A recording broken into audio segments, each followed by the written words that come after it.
Welcome, welcome, welcome, welcome, welcome, welcome, welcome. Welcome, welcome, welcome, welcome, welcome, welcome, welcome, welcome, welcome, welcome, welcome, welcome, welcome, welcome, welcome, welcome, welcome, welcome. We've all had 24 hours, eh? 24 hours to digest 1,000. yesterday's results, how we feel, what do we think? Signature day one. Had some blow-ups and some, the opposite of a blow-up. Deflate downs. Some blow-ups and some deflate downs. But like, I don't know how I feel overall. I'm still taking it in. We'll talk about it a little bit more as we go. We gotta get into it here. We gotta get in. It's about 2 hours. About 2 hours this auction, I think, Secret Shop. 134 games on day two. Everything's still rare, expensive, all that stuff, but a little bit less expensive than yesterday, right? Day two is a little bit more affordable, a little bit more for the common man, if you will. Diablo 2 big box here, VGA 85, beautiful. Pushing its way. Oh man, highest graded copy of this variant. Wow, I'm surprised. Fair warning. I guess there's no 85 plus on this, or there's something about this that I don't know. Another variant, but pushing its way up to 1,750 here. Diablo 2 big box, VGA 85. The last 85 sold for $1,500 back in September of this year. Commander Keen, freaking $2,600, and Age of Empires for $2,250. Whoo! 1,000. Some nice PC stuff to kick things off here. You feel great? You know what's up, yo? I feel like, or I can't help but feel like NES market yesterday just wasn't, you know what I mean?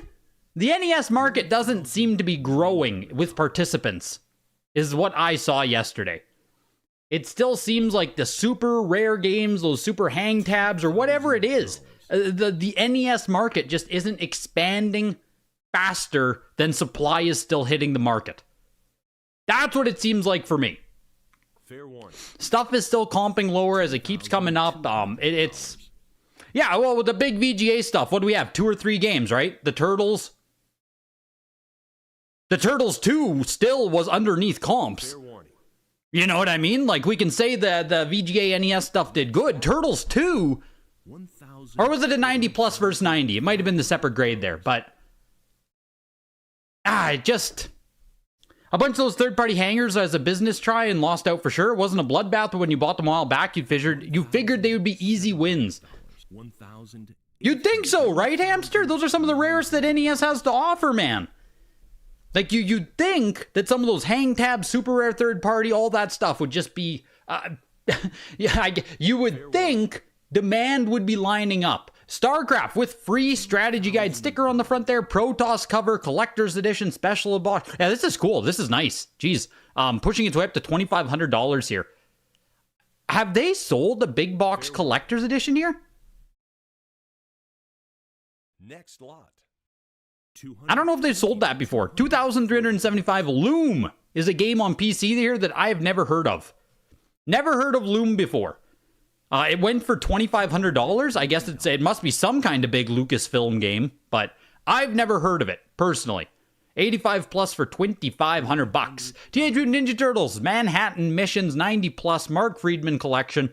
The last 90 was $625, March of this year. The last 90 plus was $1,000, February this year. So $625, $1,000. 2 of these have sold, pushing its way here to $450 right now. Special editions come in Protoss, Zerg, and Terran. Early production StarCrafts are hard to find. Yeah, this is super sick, dude. Super, super sick. I would love to get a big box StarCraft. I don't even like StarCraft that much. Like, I didn't even play StarCraft that much, but like, this cover as well, specifically. Like, this is the this is the StarCraft that I resonate with myself. They had an 85 plus collector's human cover for like 4,000. Jeez. I'm not surprised at all. You thought Dragon Warrior 3 was going to be 20 to 25k as well, just based on prior sales. Not that it did terrible, but you figured it for more. Yep, I'm telling you, dude. Hey Greg, I have a water. Let's go, dude. 0.5 sealed UK PAL GoldenEye for N64. Much appreciated you. 9.2 civ copy of the same game. The box scored 9.4. Which one do I keep? Much appreciated. Chat, you guys can obviously chime in on that as well. I'd probably keep the 8.5 sealed. Fair warning. Versus the CIB there. But if you don't truly care about sealed, You know what I mean? Like, if you're not, I assume the sealed one is much more expensive. But if you don't truly care about sealed, you could sell the sealed one and keep the CIB, and you might be just as happy internally. You know what I mean? I assume the sealed one, even on PAL, is quite a bit more expensive than the CIB. I personally care about sealed a lot more. But the sealed one is also, you know what I mean? There's a lot of money there that you can cycle around if you don't actually care about factory sealed. If you just want a nice copy, keep your CIB. It's fully fair. It's fully fair. Teenage Mutant Ninja Turtles there, the Manhattan Missions, 90 plus, coming down again from comps. Last one I think I said was what, $625, right? Now $500 on these. We have seen it. I think this is the third copy this year, so it has been coming up a decent amount, but $500 here for the 90 plus. Tom Clancy's Rainbow Six, 85, pushing over $1,000. Only one of two copies of this variant, which I assume is the big box variant of this. But either way, pushing up over $1,000 here. Rainbow Six. Did Tom Clancy start on the PC then? Is this the true, you know what I mean? The true start of Rainbow Six on PC? $1,250 there. Tomb Raider, VGA 80 plus trapezoid, super cool here, pushing its way to already $15, $1,500. That is the start of Rainbow Six, very cool. Elysium, you bought TMNT. Let's go, man. That's nice. It's nice to get this Turtles. Like, it displays awesome, looks amazing, and you paid the lowest price yet. It's got to feel great. It'll feel great until another one comes up next year for $400, right? It'll feel great until next year. It's like $500 here. It has to be getting to a floor price. It just has to. It's too fucking cool. Tom Clancy's $1,250. Tomb Raider, the trapezoid box here, early print PC for $1,750. World of Warcraft Horde cover, 85, small box, early production. The last 85 Horde might be the same copy. Went for $2,375 last year. I believe it's the same variant there. So this copy already is beating that. PC games to the moon. Looking for $3,500. Someone just used their cut bid. Still pushing for $3,500 on the Horde cover here. Last sold for $2,375. Almost a year ago to the date. Let's go, Warcraft. Getting some love here on the Horde cover. You recently scored a StarCraft Special Edition sealed in German for $50. Poof, that feels like a steal. NES was soft. Good time to buy, I guess. It is, right? Like, that's how I feel too, Bronte. It feels like a great time to buy a lot of this super rare NES. It feels like it feels like a lot of that NES stuff should be going as cheap as it does. Because you'd think a lot of that super rare hang tab, early print, all of that stuff should be getting swallowed up by collectors, right? Some of it, at least, should be getting swallowed up into collections. And, like, who knows the next time we'll see some of those? I guess on paper, the hypothetical value could maybe keep going down, but we just aren't going to see comps. Like, that stuff just shouldn't appear again. It's kind of crazy. VGA 95 on Turtles, the arcade game for $1,000 there. Did we see a 95 on this one prior? Yeah, the last 95, January of this year for $1,375. So the 95 here down to $1,000 on this one. Again, just super cool, looks amazing. If you're into Turtles, that's cool. Centipede, the Alamogordo, the dump site, the Atari dig site. Complete with its certificate of authenticity dug out of the ground, genuine grade. You got the double certification on this, pushing its way to $600. These are cool. Genuinely, these are cool. It's from the Atari dig site when they dug them up in what, like 2000? When the fuck they dig it up? And I can't even remember. 2014. They buried them in 83, dug them up in 2014. And then the city like certified the copies, put them in a case, and then WADA put it in another case. And then if you're really, maybe you could get one of those, like, those stickers they put on for eye appeal? Maybe you could get one of those diamond stickers and triple certify it if you really wanted to. Next lot. That would be the true. They buried them because they were dog shit, MLG. Like, that's the big video game crash. Like, they were buried because they were thrown out because they were dog shit. Like, literal trash, literal garbage, right? That's the video game crash. $750 there on Centipede into Defender. So this is truly video game history right here. This is authentic, organic collectability. As organic as it gets. You might even have organic material all over your game. No, the Zelda was not 85 plus cross. The Mario was 85 plus cross. The Zelda was good too. Someone will make some bank on both of those. Yeah, the Mario especially, man. Like, that Mario has to... I don't know. It has to go up in the future, right? The Mario has to. The Zelda, I'm less high on myself, Bronte, just because it is ultimately a third print. So, like, if the first print goes up, you know, keeps going up, if the first print becomes 500,000, 600,000, yes, the third print will follow suit. But I feel less confident about that third print purchase for, what, $100 and some thousand than I do the Mario Bros. Next lot. SMB is a fifth? Yeah, of course, but we both know, Supyo, you can't get a first, so it changes. We both know you can't get a first Mario, so it changes. Changes the what you can do and what you can't do. Zelda 1 has, what, 10 copies now that exist? Common as dirt out there, right? Zelda 1 was popping up like four or 5 times a year. Zelda 1 was... We're seeing that thing as many times as we were seeing NWC. Remember when that game was popping up like 3 times a year? That was crazy, man. The Atari Defender, $812 there. So $750 for Centipede, $800 for Defender. I do think they're actually super cool, these dig site games. I really, really do. But also, I can't spend $1,000 on it. You know what I mean? I can't spend $1,000 on... I don't know, just essentially garbage. Pac-Man CGC 9.6, no seal. Should be an actual early production on this Pac-Man, right? 9.6, nice one there for $2,000. Is this the exact same one for $6,000?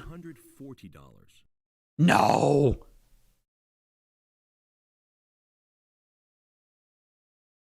Is this the same variant?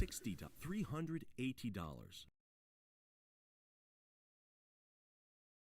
$6,000 back in May? $6,000 in May? $2,000 today? $420. Not same, not same, same yes. I'm getting both opinions from you guys. Different variant? I pray that's a different variant. No video game program? I'm not quick with the Atari variants, even on Pac-Man and stuff. I'm not quick.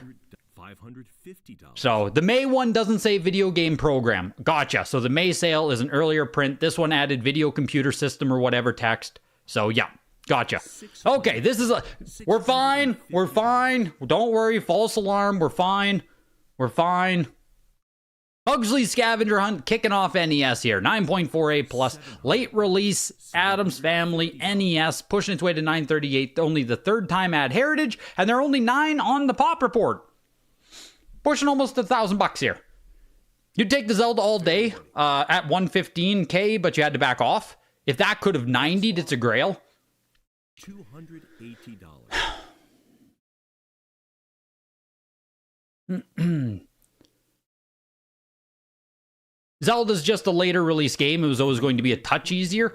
Yeah, I mean, for the longest time there, people were truly holding on to the notion. And I mean, I was there too, right? With Zelda 1 is impossible. I remember, I don't know, 3 years ago, maybe 4 years ago, it was like, oh, Zelda TM exists in like 2 copies, maybe 3 exist out there, right? And then, I mean, heck, over the past 3-4 years, it feels like the population of it tripled. Kind of crazy. Kind of crazy.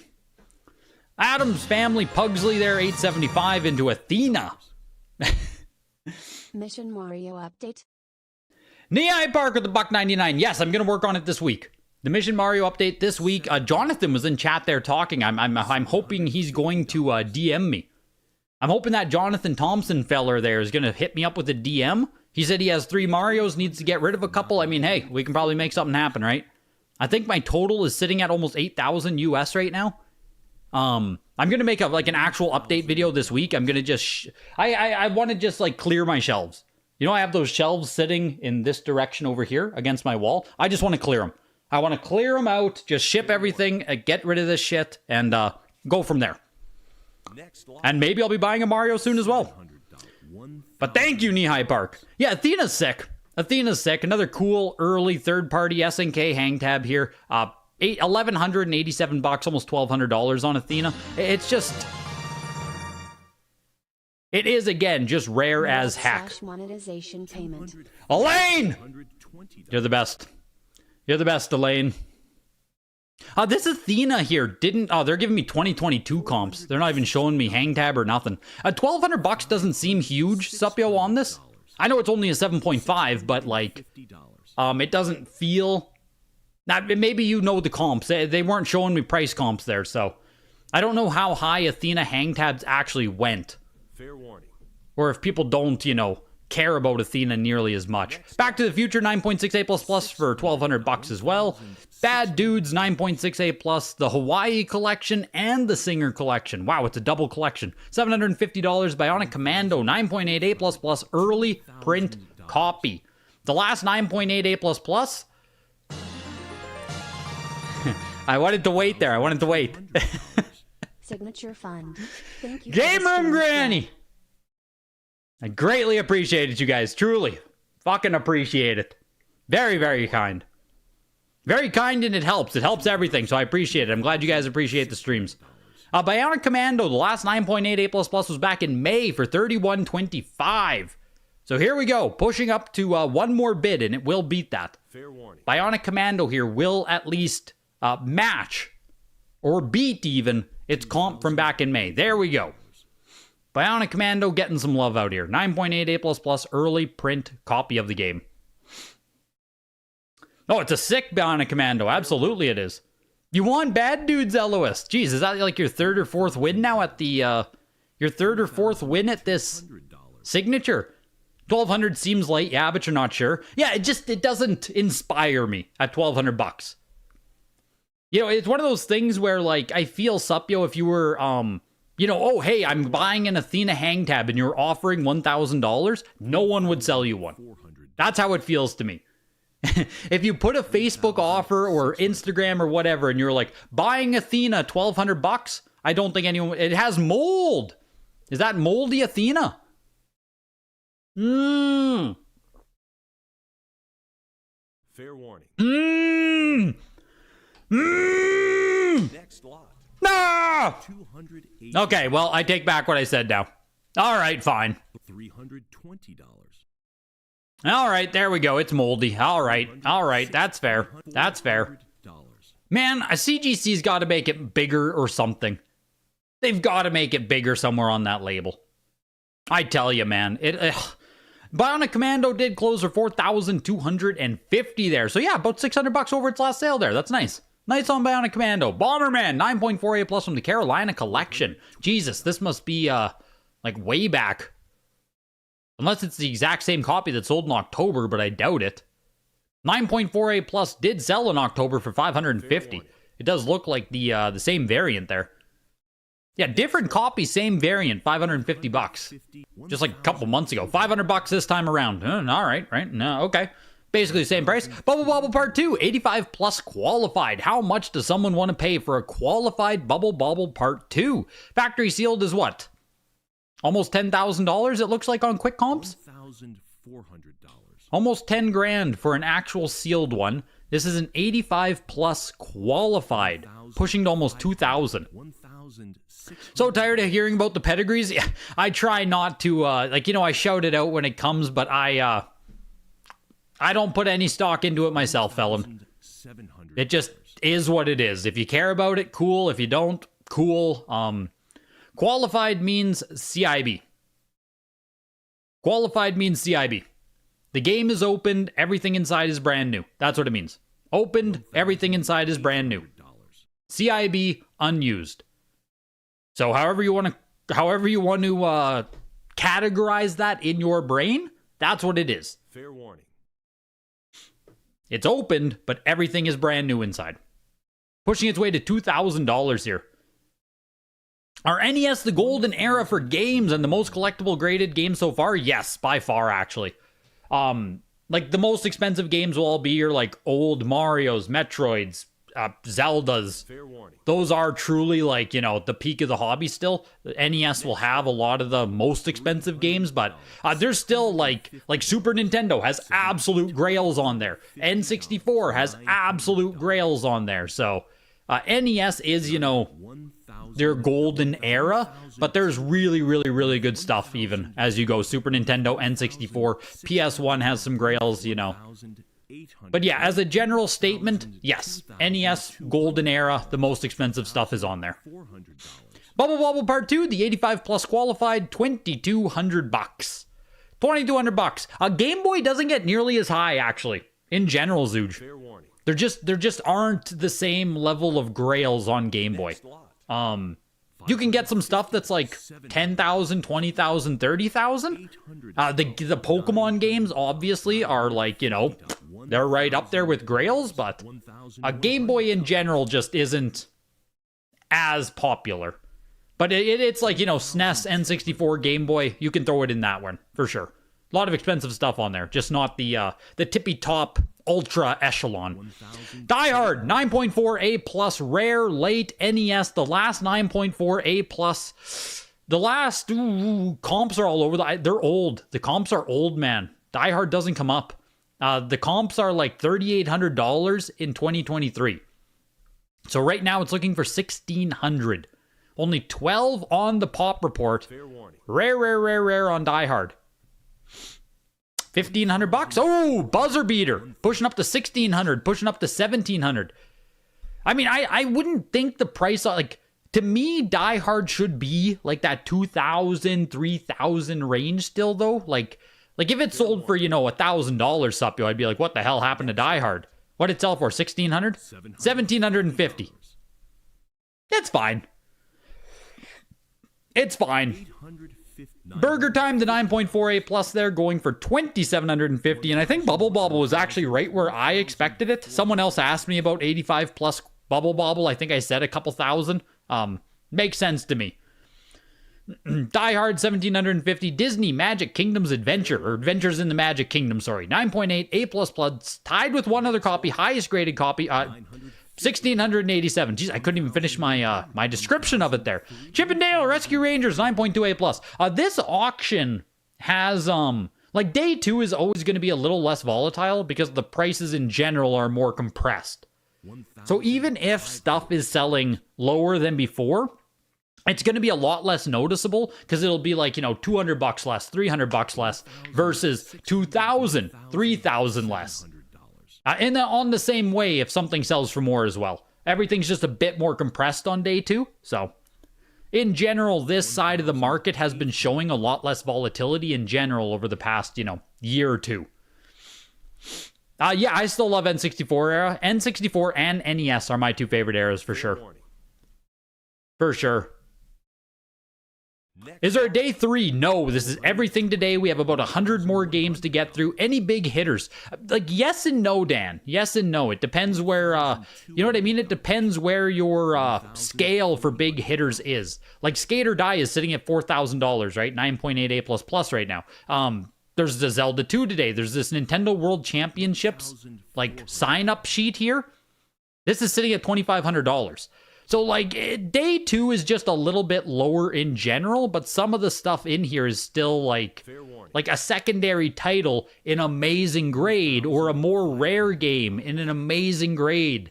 So if there's stuff, you know what I mean? If you are a deeper collector, it just depends. It just depends. VGA 95, Tommy Hilfiger. Everything is like $1,000 minimum.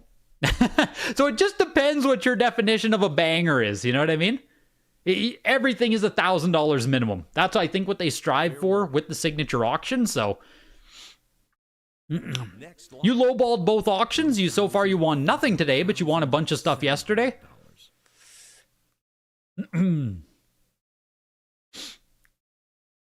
Too hard to comp on Die Hard. How did Game Boy Pokemon do yesterday? I didn't look at comps, Hamster. The Emerald was soft, I know that. Emerald sold for like 17,000, I think, on the 9.8 A++. I think Red and Blue were very close to just like where they should be, but I didn't look at comps on eBay or anything. But no one was talking about them like, oh my god, the red and blue are a steal or anything. But the that emerald for sure was soft. The emerald was soft. Sub 20,000, I think it was like sub 17,000.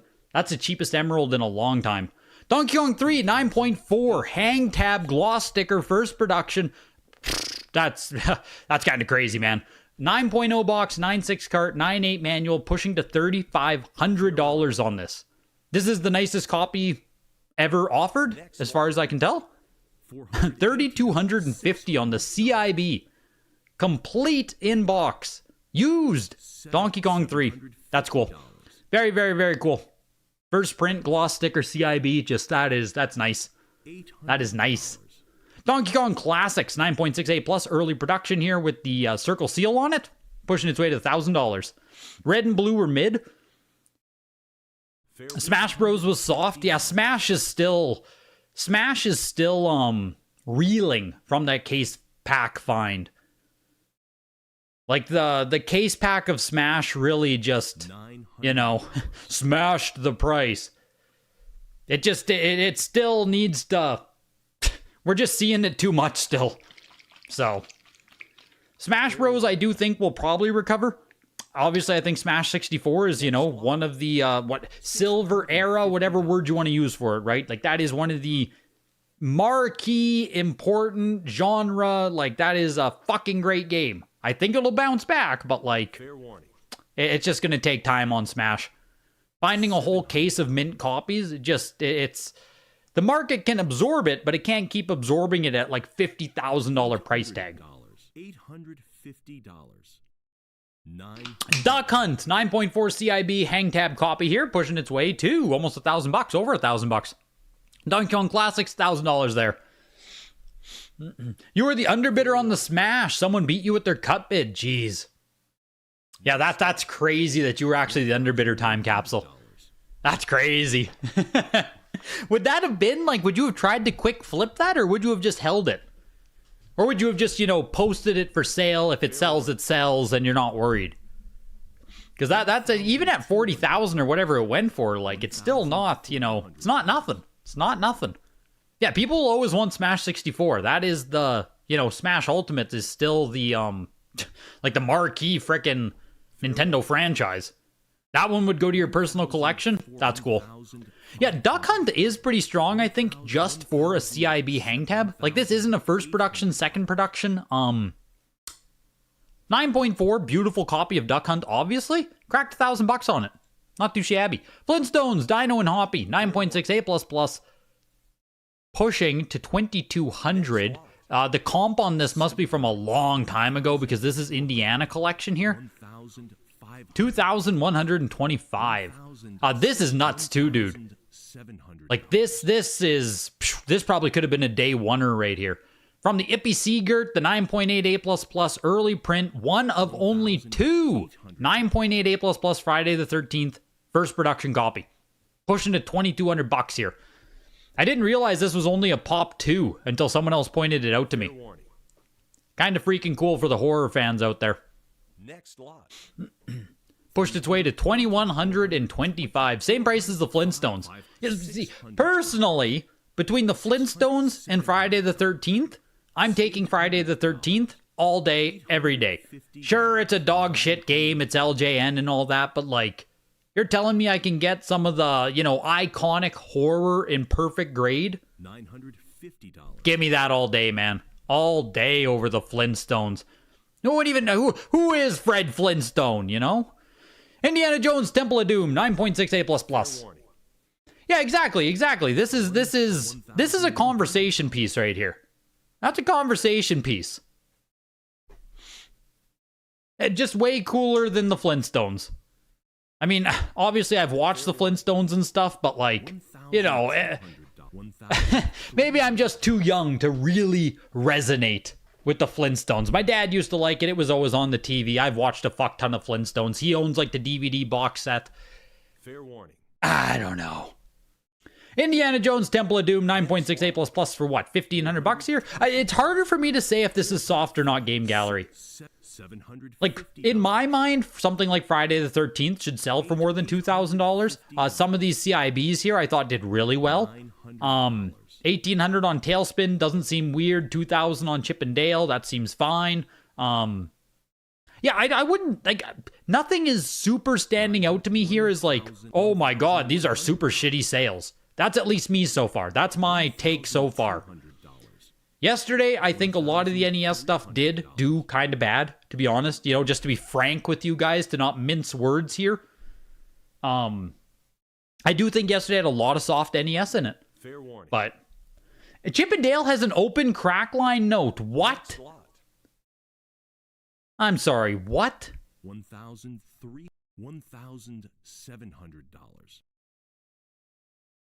Factory sealed. Box opened at factory prior to selling. Fair warning. $1,900. $2,000. That is crazy. I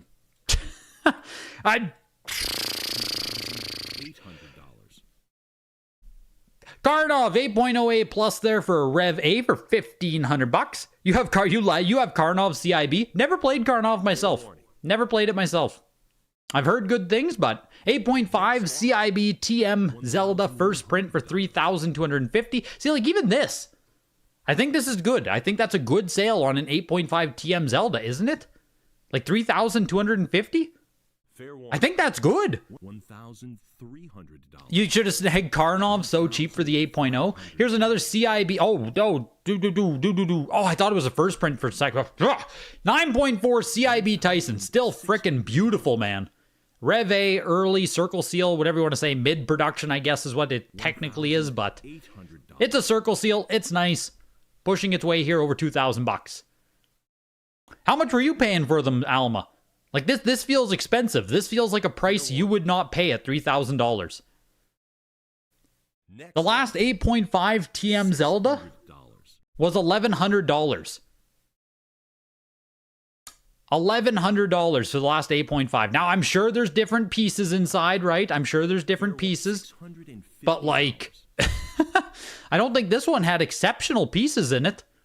I don't think anything was like a 9 even, was it? No, it's 85858. This is not a premium 8.5 at 85858. It's a lot of fucking money on TM Zelda. 9.4 CIB Mike Tyson's Punch-Out for $2,100. What do you know about the... Explain the circle seal. 7.5 B plus on 1942 hang tab. Circle seal is just the seal of quality on the box dam. So like, it's a literal circle right here. That circle is the early version of the seal of quality, which then swapped over to this, the big white oval. So this is that. So when it's round seal of quality, it's an early production copy. You can see on 1942 there, it's got the circle seal. Oh no, yeah. Sorry, that seal of quality. But, you know, just reducing the words. Backmania 9.8 A++, pushing up to $1,000 here. 4 copies are on the Pop Report, tied with one other for the highest 10-gen unlicensed. Beautiful. Beautiful. $950.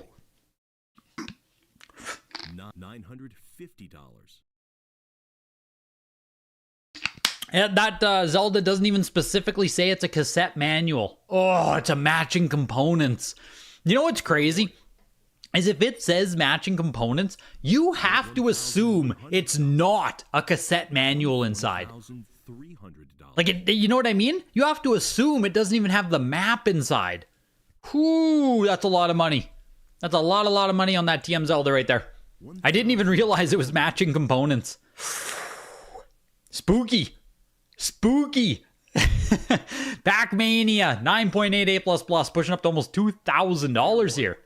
The last sale on this is 2022, a long time ago, obviously, but $6,600 is the comp.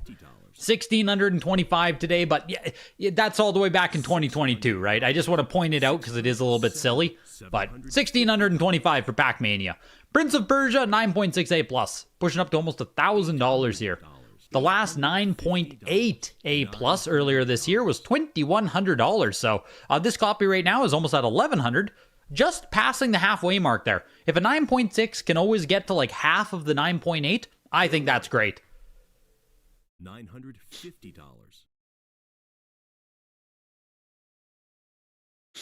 No, you're good, Dan. Ask questions. It's no worries, man. If you're wondering something, it's almost guaranteed there's someone else in chat or someone else who's watching the video who might have the same question. There's a lot of information going like really quick. So by all means, if you know what I mean, like I want to make sure that everybody can follow along as best as they can. I try to point out shit here and there where I can, but there's a lot of information coming real quick. I understand. Prince of Persia 9.68 plus there for $1,156. Yeah, that's fine, right? 9.6 coming for half, that's completely fine. Raid on Bunghole Bay, another one, 5.08 plus. That's crazy, dude. Sup, yo. Like you were saying with 1942 hang tabs, right? $812 for this one, as if there's another raid on Bung Bay here. Yes, it's a 5.08 plus, but like still, there's only 5 on the pop report total. And we saw 2 of them. There's only 5 total. We just saw 40% of the pop. Kind of crazy, man. Kind of crazy. The 5.08 plus here, pushing its way up to $350. Sure, it's in shitty shape, but like, you know what I mean? 9.6 for half would be fine if the 9.8 wasn't also half of the 9.8 before it. Oh, that's fine, Elois. So you just got the 9.6 for 25% of the last 9.8. That's great. Fantastic. 5.08 plus here, pushing to $500. Yeah, we legit haven't seen some of these hang tabs for 20 years, and then wham, we're just getting them all at the signature here. Kind of crazy. $420. What's my favorite pizza? Honest to God, bacon. Like, I love just a normal pepperoni. Like just a pepperoni, extra pizza sauce, and like that is, you know, sure, you can throw on mushrooms, bacon, oregano, crushed pepper. You can onions, right? I'll eat anything on a pizza. But like, when you get right down to it, when you get rid of all the fanfare, a good pepperoni pizza is fucking amazing, man. Now, you got extra sauce. You have to extra sauce every single pizza. I don't know if there's a sauce shortage going around or something, but the amount of sauce pizza places use it's on the decline, man. It is on the decline. Fair warning. The pizzas are coming out dry these days. It's crazy. I don't know what's up with that. Raid on Bungling Bay here, very, very slowly, pushing its way to almost $800. Fair warning. Slowly but surely here. Yeah, sauce shrinkflation, man. Pizza shrinkflation. $320. Raid on Bungling Bay did push its way to $843. What did it sell for yesterday? Do you remember the comps up, yo, on this? What was the comp yesterday? It was like a 9.2 or a 9.4, maybe $4,000? I can't remember. Rainbow Islands 85 plus. This is cool. The other sequel to Bubble Bobble, like there's Bubble Bobble Part 2 and there's Rainbow Islands. I don't know how it works. But there's 10 of these on the VGA Pop Report. 85 plus is up there with the nicest copies, pushing its way to $1,000. You won the Bungling Bay yesterday, as if. What was the cost on it? What did it cost you, Supyo? I forget. Sardines and anchovy pizza with Reaper pepper cheese mix. That's insane. I don't even know if you're memeing, Jeff, but that is insane. That's crazy, dude. $1,100. Drives you nuts, just charge me for more sauce? Exactly. A free extra sauce is still free at Domino's. I don't know if other places are charging for extra sauce, but I just want the extra sauce regardless. Next lot. Oh, buzzer beater there on Rainbow Islands, pushing up to $1,500 still. We saw an 80 plus at $656 earlier this year, so this is double the price of an 80 plus so far. Over double the price here, bit. Still going? Next about double the price. Yep, $1,375. I don't know how many people care about Rainbow Islands versus Bubble Bobble Part 2. Like, obviously Bubble Bobble Part 2 is the grail and everything, but like, Rainbow Islands is no slouch. I don't understand the timeline between all of the games and why 2 sequels exist, I guess. But $1,375 there. Russian Attack 9.08 plus, made in Japan, Rev A, pushing its way to $2,000. Oh my gosh, even on a Rev A copy, hey? The Hang Tab, 2 years ago, the Hang Tab copy was almost $8,000. So, here's the non-Hang Tab copy, pushing to $3,000 still. Russian Attack, getting some love. Yeah, Russian Attack is getting some love, Supyo. $4,750. There we go. Did you also bid on this, Supyo? Are you the kind of guy to win the copy yesterday and then also bid on this copy? Are you that kind of guy? I'll be honest, I'm kind of that kind of guy. If I won yesterday's, I'd probably toss a few bids at this one. You know what I mean? We gotta raise that floor. You know what I mean, Supyo? We gotta get that. We gotta get that price up a little bit. You don't do low grade. 3,125 on Russian Attack there. Skate or Die. Single highest graded copy. It's brand new from this new pedigree that came. Early production, circle seal on this. 9.88++, pushing to almost $5,000. This is probably a brand new record price on this game. It's showing me some comps from like 2022, $4,000, 9.68+. But this grade literally didn't exist. So here we go, pushing over $5,000 now. We're at $5,000 on the nose right now. 9.88++ Skate or Die. I grew up playing this game. It's kind of shit. There is not a no Rev A copy. Fair warning. This is the earliest print that exists. Next lot. $5,000 on the nose. Yeah, I grew up playing it. It wasn't good. Like I don't think Skate or Die is a good game. I think it's like pseudo-iconic, kind of cult classic, whatever word you want to use. Fair warning. It's a pretty popular NES game, I would say, but I don't think it was good. I don't know. $5,000 for it there. You love Skate or Die? Maybe I was too young. Like, it just seemed bad, man. It seemed jank as hell. Snow Brothers is a 9.6 CIB. Crazy. Beautiful, beautiful copy of Snow Bros here. This might be the exact same copy. It has to be, right? Looks like it sold in 2021. Yep, exact same copy here. 2021 for $4,800. Right now, we're pushing up to $2,750. Now, it probably won't hit its 2021 comp, but like, it's not doing bad. It's already got 50% of the value. 9.6 CIB here is just crazy on Snow Bros. Late release, ultra rare, Capcom, $2,500. I guess it's only 1991. It's not even super late.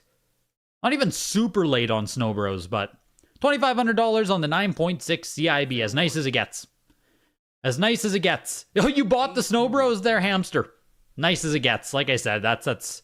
Scoon is cool, but Scoon is fucked. 6.0 B plus here. And it is like, I don't even need to look at the back of the... I don't need to look at the back of the label to tell you guys that this one's moldy. Like, you can just see that bottom left there. It is... This copy is, it's got some damage to it. Still is Scoon. It's impossible. Right? It's only the second sealed copy ever sold here. It's rare as hell. But, it's been around. It's been around. This Scoon sold on Comic Connect for 8K. Is that what you're saying, Supyo? How long ago would that have been? As it's pushing to, oh, it's closed. Jeez, okay. 1,625. Yeah, I think I said $2,000 for this. I think that was my guess. Someone else asked me about it. I think I said $2,000. And I was gonna go higher until I saw it just, like, you know, I understand buying the ultra rare game and everything, but when it's like when it's gnarly, man, I don't know. I feel like it loses all eye appeal, and it's like you don't even really want to display this. You know what I mean? Like, I think it'd be hard to just, to even feel proud of this. I think that's what it gets into at some point. Where do you even want to display this? Ultra rare, impossible, all that stuff, but it's still $1,600, right? It just... Mario Bros. 9.4. It is a hang tab 9.4 with a 9.4 box, 9.6 manual, 9.4 cart. Whew! Beautiful, beautiful, beautiful. It's even like a 3 code here. Like, this is a late hang tab print. Beautiful. Still pushing up to $4,000. Yeah, you got to get the all mold pedigree. Exactly. How does that even happen? I don't know. Next lot. I don't know how it happens. 1,300. Why is Scoon so rare? I don't know. Like, it's an early release, obviously. It's like 87, I think. Published by IREM, not the most popular company. I don't know why it's so rare, though. $400. I don't know if there's some, inherent reason. Someone else can chime in if they know more about Scoon, but it's just kind of always been uncommon as hell. Mario Bros, $4,000 on the beautiful CIB there. Yeah, that's a beauty. That's a beauty, man. Super Mario Bros 2, 8.5A+. I'm at the point where I have a really nice hang tab box. I think I'm just going to grade the box only, man. I don't know. I don't know where I'm going to find a mint manual and cartridge. You know what I mean? I'm probably just going to grade the box itself. Mario. Super Mario Bros 2, 8.5A+ early production. Yeah, selling for half price. Selling for half price of the CIB hang tab Mario. Very low print game that was supposed to be Broderbund, but IREM did it and had a very small print allocation. Yeah, cool. Very cool. Tecmo Super Bowl, no grade on it. Prototype copy. Pushing its way to $1,000. $900. Your mint manual and cart will also come with a nice box. Exactly, right? I need to buy another mint CIB, Trevor. That's the only option. Fair warning. I need to buy another mint CIB. That is the only way to get a mint manual and cartridge. You're just like, you're never going to find them separate. And it's just like, oh my God, do I want to... Fair warning. Do I want to... You know what I mean? Do I want to go through that hunt? The moldy Scoon will gain attention for the mold, not for being a sealed Scoon. People are going to ask you why you have a health hazard in your home, right? Why are you like... you know what I mean? Even a gamer who saw this would be like, ugh, why are you displaying that? One, what's Scoon? And why is it frickin' melting? Why is your Scoon melting, bro? Prototype of Super Tecmo Bowl is pushing still. Or sorry, Tecmo Super Bowl. Pushing. Almost $1,500 here. $400. What's the back look like? Got a ripped up Tecmo label on the back. Very cool. It's always cool when these prototypes have a unique label on them. Makes it extra special. Next lot. $650. We all love Scoon, but even you'd pass on that. $850. You didn't even know VGA did prototypes? I feel like the only reason I knew they did is because we've seen some before. But I don't know if they work with anyone. Or did maybe you would know, Supyo. Did they ever work with anyone to do prototypes? Or did you know if they do all prototypes or... You know what I mean? $500. Teenage Mutant Ninja Turtles 9.4A. Manhattan Project. Turtles 3 Manhattan Project. Pushing up to 1,900 here. Looking for 1,900 on it. 1625 on Tecmo Super Bowl. Next lot. Yeah, like I'm not doubting authenticity. I was just curious if they... You know what I mean? If VGA... partnered with people, worked with certain individuals. I know fuck all about prototypes, so I by no means am I, you know what I mean? 1,750 for Manhattan Project. Ultima, Warriors of Destiny. 9.6A, the last released Ultima game on NES, I believe. Yeah, 1993 on this. Pretty damn late, pretty damn rare, even as a cartridge. Pushing its way here to 1,375. I think it's only the second time. Yeah, only the second time here at Heritage Auctions, yes. Ultima Warriors of Destiny is just frickin' rare. Pushing up to almost $1,600 here. The 9.8A Plus sold last year for $4,000. This is yours. One of the last games you have left from the collection where the Left Bros came from. Yeah, Ultimate Warriors of Destiny is cool. Like, I ultimately, no pun intended, I don't really care about Ultima as a series, but I care about Ultima from a historical perspective. I've never played them or anything, but it's like, oh, that's dope. It's freaking Ultima. But it doesn't actually mean anything to me as like, you know what I mean? As a historian, I appreciate Ultima. $1,625 there for the 9.6A. Still got some love. Still got some love. Yes, exactly. Same with the Dungeons and Dragon games. 100%. I love the cover art on them for being like the fantasy and everything, but they ultimately don't mean anything to me. Zanak, 9.6A plus, also from the Ippy Sigurd here. This is the tied for the highest. Fair warning. Pushing its way. No Rev round, first production. Yes. Jeez. This is a nice fucking copy of Zanak. One of the third-party games here that doesn't ever get a ton of attention, I would say. Looks like there was also a Plattsburgh No Rev there back in 2022 for only $900. Yeah, it just never really, like $2,000, I guess, is its peak. $1,375 today for the 9.6A plus, but there are no other prints. Oh, well, that would make it easy then, eh? $1,375. Is it Xanax? Like Xanac? I don't know. Zanuck? It's just one of those third-party games that never, like, I don't know anything about it, right? I just know it exists as No Rev A. But, like, that's it. You sold your 9.6 Xanac for $7,000. Whew. Did you buy it back? Did you buy it back right now, Supyo? NES World Championships 1990 unused participation certificate. These were fair warning. Hereby certifies that someone has completed in the Nintendo World Championships. $600. Signed by Howard Phillips on the left-hand side there. I guess you just got this so long as you participated in NWC 1990. That's my guess.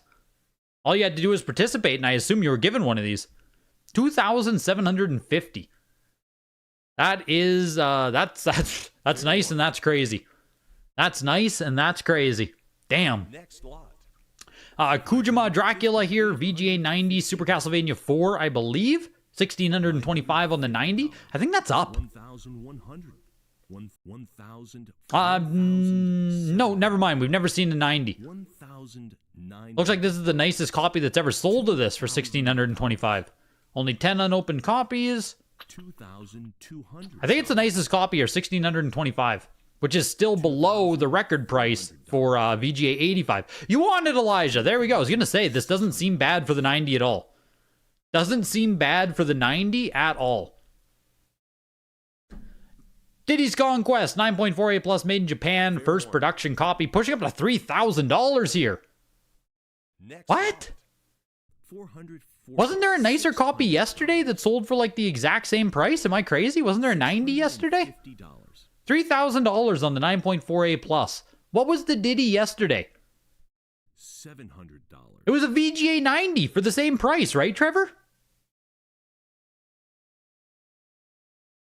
You didn't win the Link to the Past yesterday? Yeah, that was...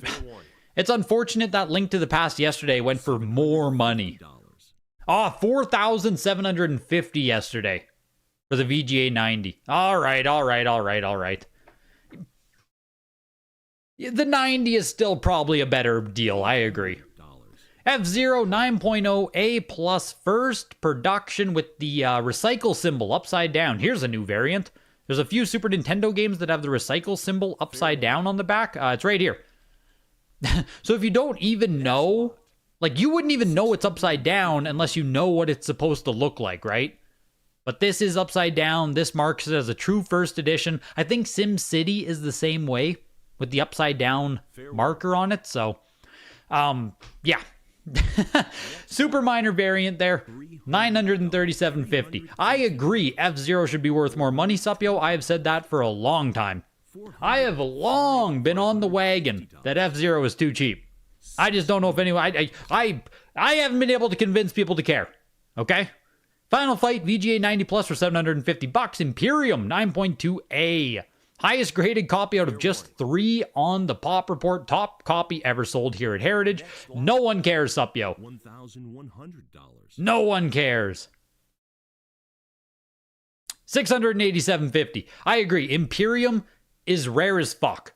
If you like, you know what I mean? If you care about this though. This is getting into that like really deep Super Nintendo. Jurassic Park 9.6A plus for $1,250 there. Yeah, Imperium is deep Super Nintendo. Like, I don't even know if it's a good game or not.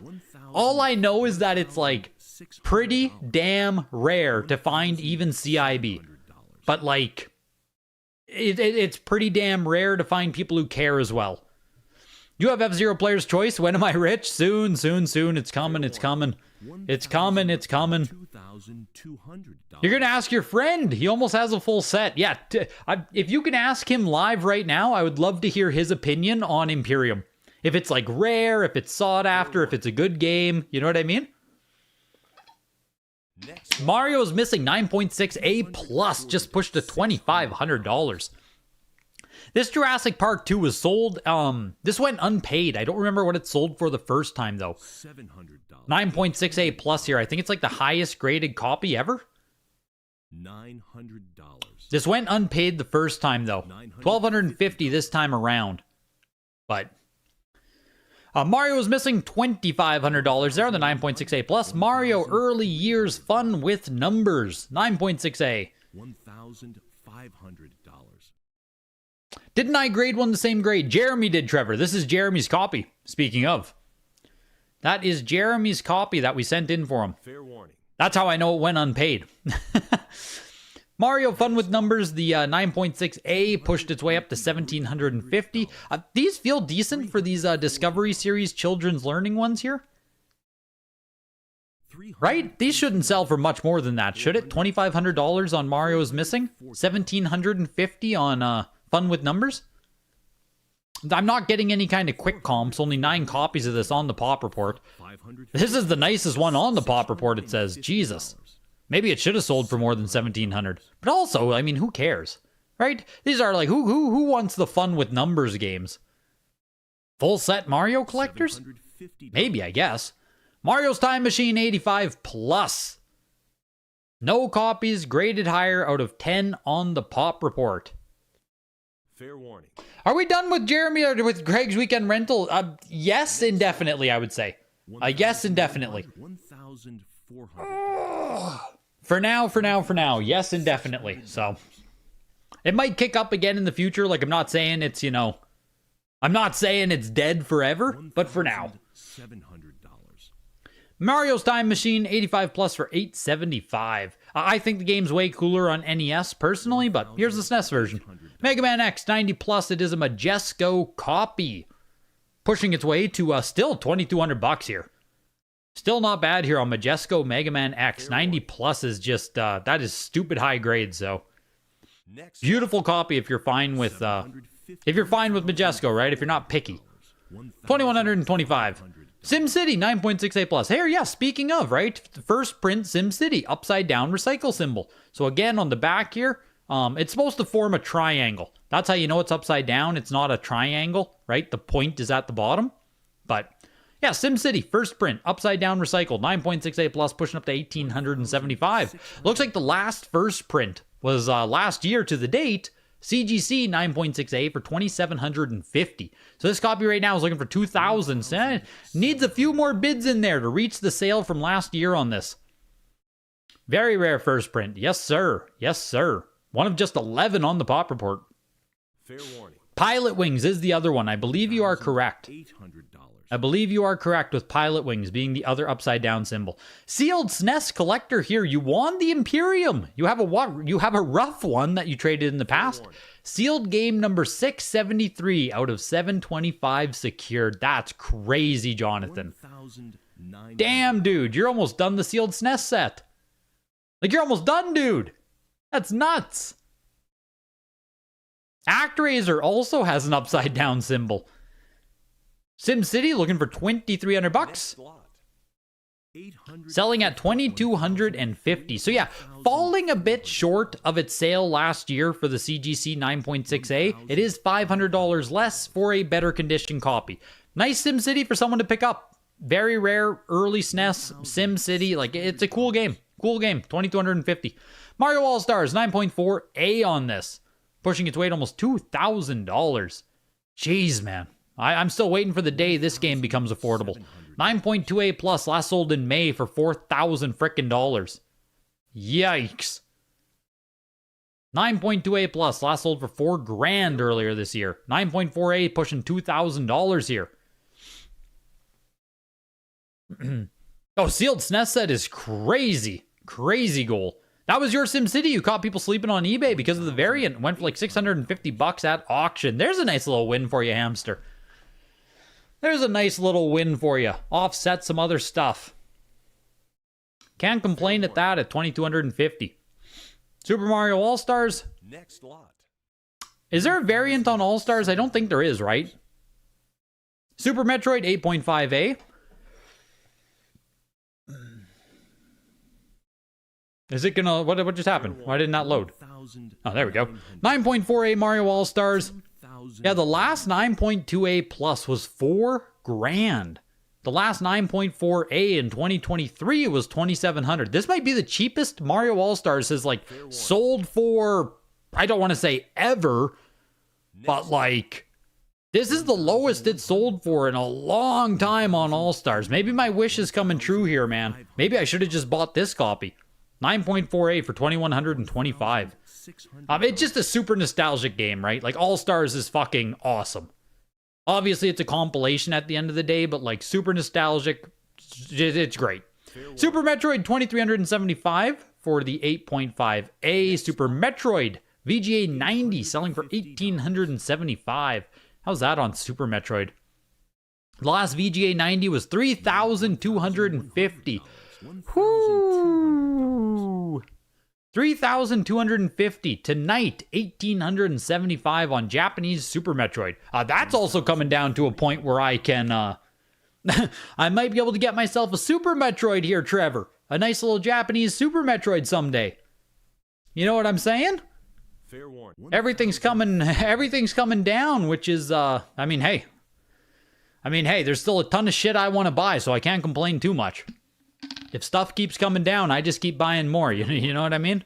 Super Punch-Out 85 plus. $1,500. Couple games in there you still haven't even seen sealed after 10 years. We'll need at least another 100,000 for the last 50 games or so. Oh my gosh. Yeah, oh my gosh. Is the pack-in exclusive All-Stars Mario World sealed? Can it be graded? No, it's just a cartridge. Just a cartridge, knee-high. No box, no nothing. Hamster! Mission Mario Fund. There it is. Next lot. There it is, hamster. I appreciate you, dude.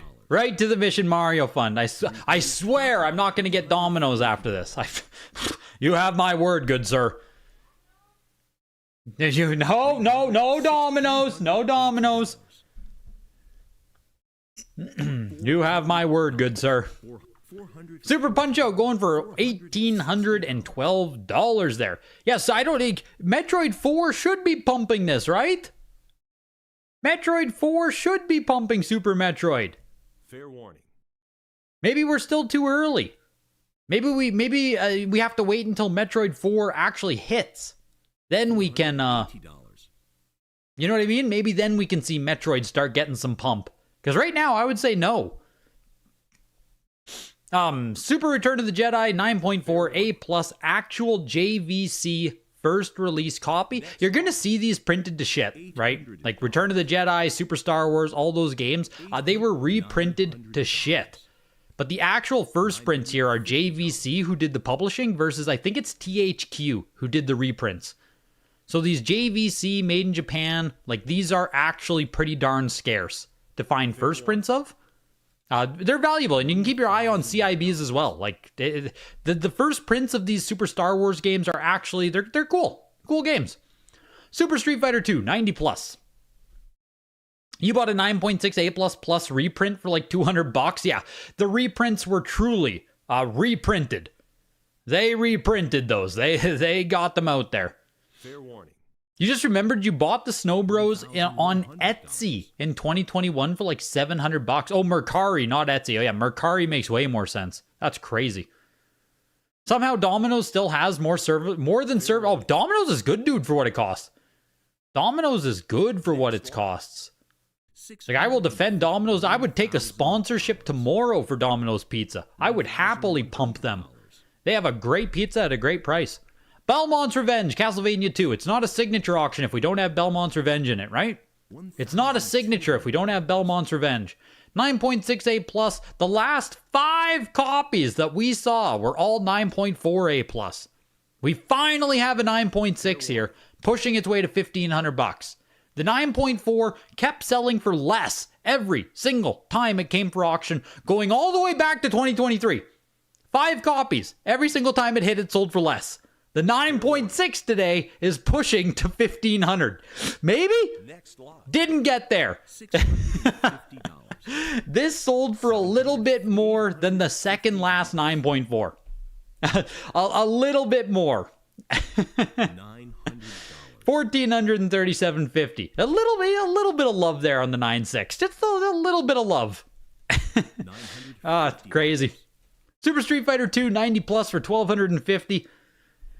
The 90 last sold for $1,875 last year. So yeah, this is nothing. This is nothing, sup, yo. One of the cheapest Street Fighter 2s in a long time. The 95 was $3,200. Here's the 90 plus for $1,200. It's cheap, dude. It's cheap on the Super. Albeit, like, you know, May of last year, a 90 was $1,500. So, like, you know, 90 plus for $1,200. It's not like, it's not egregiously cheap, but it is a deal. It's a deal. No other way around it. It's a deal.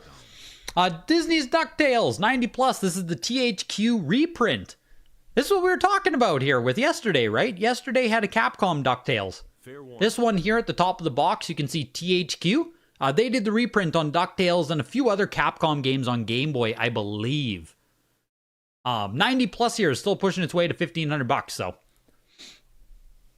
Someone with the name that rhymes with Schmucky had some cases. You want your first Heritage item? You don't usually chat and catch the live streams. Just want to say hi, love the work. Appreciate you, Mark Bell. What'd you win?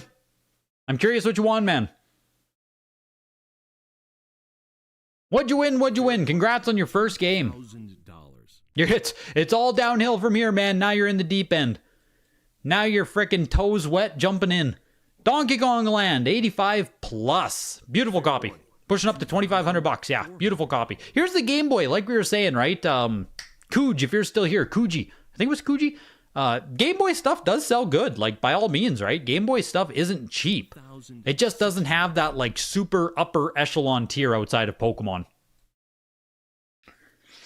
Donkey Kong Land pushing to $3,250. Oh, none are graded higher than this copy. Jesus, this is the highest VGA here at 85 plus. I didn't even realize. $3,000. You got the Super Metroid 8.5. You had been targeting it for months. You've been selling off a bunch of stuff to buy... Dude, Mark Bell, you are doing exactly what I think you should be doing, man. Cycle your collection, trim down stuff, and get some stuff that you actually want, actually care about. You're a man of my own. You're a man of my own, Mark Bell. Yeah, the 8.5. I need a Super Metroid myself. I still need one myself. 2,375. That's sick. Cool win, man. Cool win. Donkey Kong, $3,000. The last time... This sold last time as well and went unpaid. You believe it sold for less last time? Interesting. Once you bring yourself to buy your first $1,000 game, the anxiety is numb and you're desensitized to keep buying. Exactly, right? Once you dip your toes in there, like, you are... You're in. You're in, dude. You're in. Gonna go play some Conkers on the Analog 3D. Wow. That's bougie. That's some bougie gaming right there. Have fun, dude. That's cool.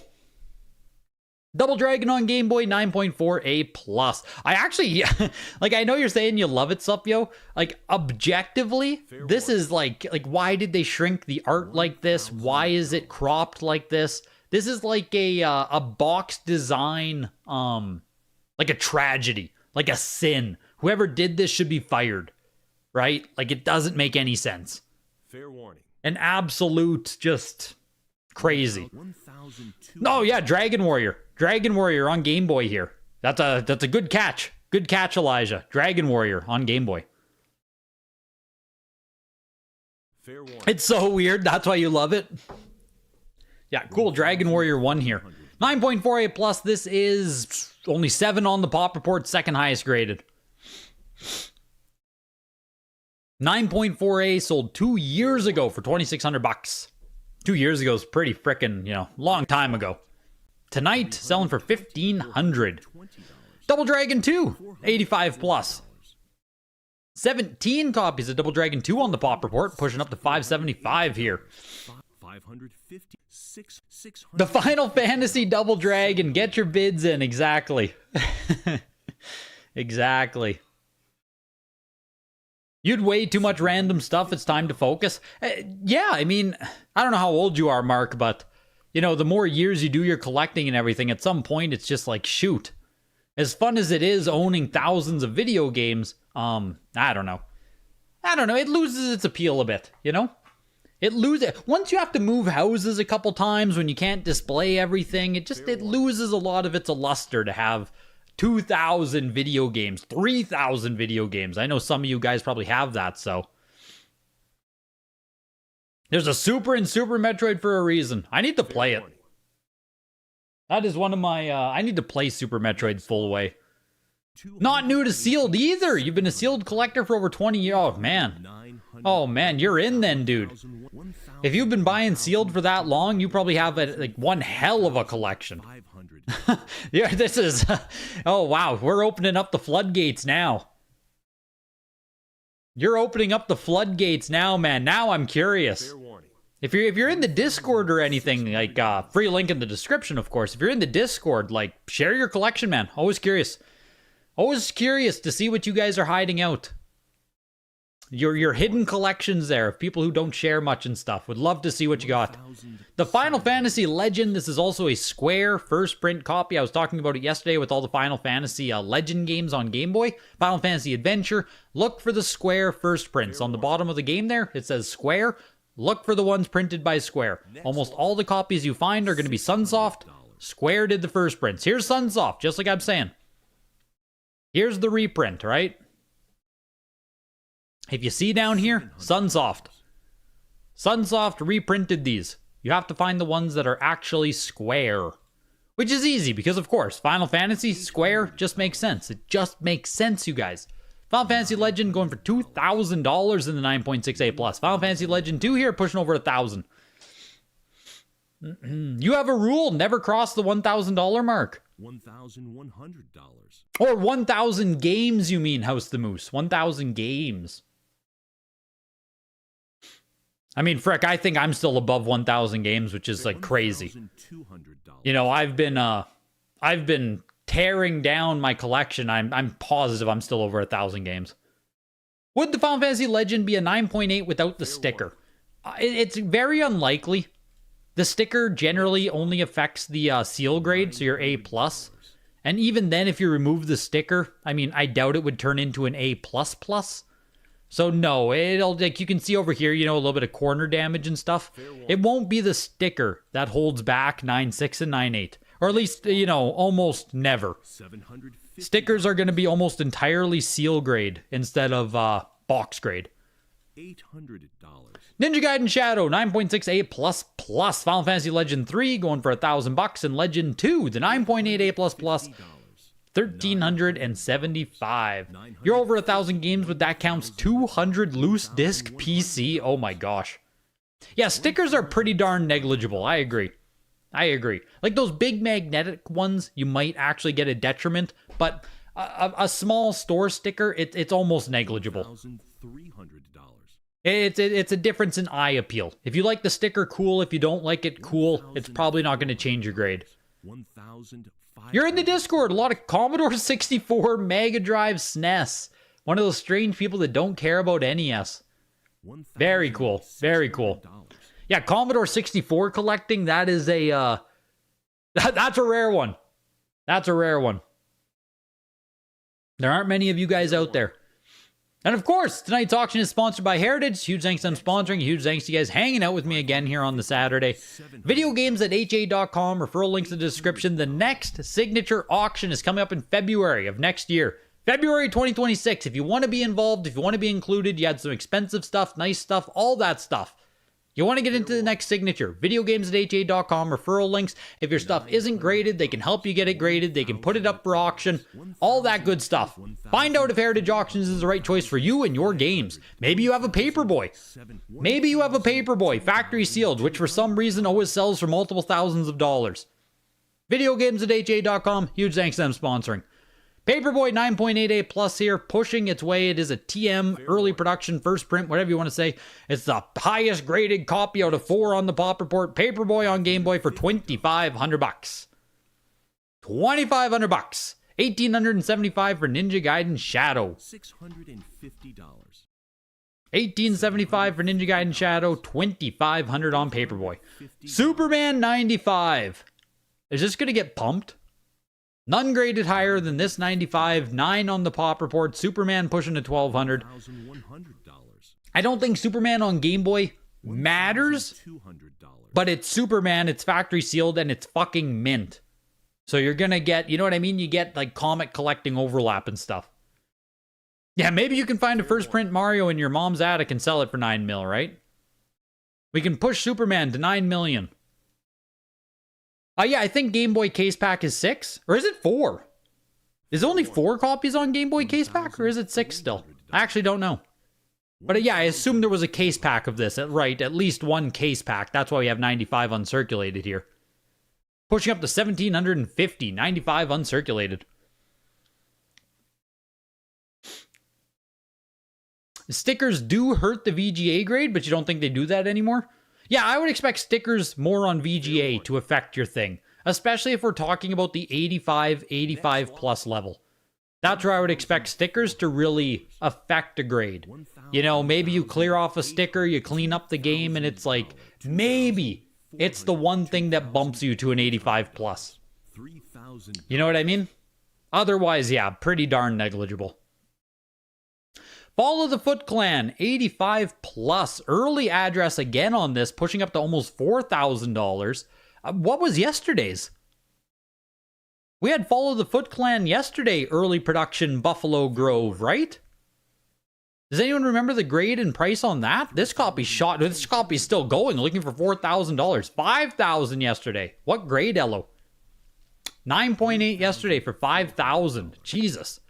Well, here we go. 85 plus is pushing to almost 4,200 here. Someone just used their cut bid. I mean, it's getting... We're still going. 4,250, looking for 4,500. Getting very close to the 9.8 comp. Early print, Follow the Foot Clan on Game Boy. You want to talk about cover art that looks really good? Here's some cover art that looks amazing, right? That is some impeccable box art on Game Boy. $4,250 on the 85 plus. Yeah, geez, man. Jeez. Here we go on Jack Bros. Factory sealed Atlas, the absolute grail of North American Virtual Boy collecting. No notes on it, no mold, no nothing. Just a 5.5 B plus. Only the second time ever at Heritage, pushing its way still to $3,500. The absolute grail of North American Virtual Boy collecting. If we include Japanese Virtual Boy, I do think Virtual Lab is above it. I think there is one Japanese game that is more rare. 2. 1. Virtual Bowling, hey? Does Virtual Lab, what do you guys think? Any other deep Virtual Boy collectors in the chat? Virtual Lab, Virtual Bowling, and Jack Bros. I think Lab and Bowling are above Jack Bros, but it's been a while since I've looked at pricing and stuff. Either way, Jack Bros 5.5 B plus for $3,375. Virtual Boy Tetris was released only in Japan. We got a Tetris game in North America. What do we get? 3D Tetris? Is it different than the Japanese one? The Japanese Tetris isn't rare either way. There's 3 or 4 There's very specific Japanese ones that are rare. Tetris isn't one of them. I know that off the top of my head. Mario Clash VGA 90. Holy shit. Only 10 on the pop report, pushing its weight almost $3,000. Jeez, man. Virtual Boy, Mario Clash. Got some love there. 2,625. Wow. Wow. Virtual Boy Wario Land. Also, VGA 90. Only 9 copies on the pop report. Immediately pushing up to 1,500 as well. Someone in the Facebook groups found a raw Jack Bros that hit 90. Oh my god, when was that? Remember, even here on Heritage, they sold what? The nice Jack Bros. It was like a 9.4 or a 9.6? Heritage sold the super nice Jack Bros. Maybe it was $20,000 or something. Wario Land, the VGA 90, pushing to almost 3,000. Man, these Virtual Boys are like, these are juicing, man.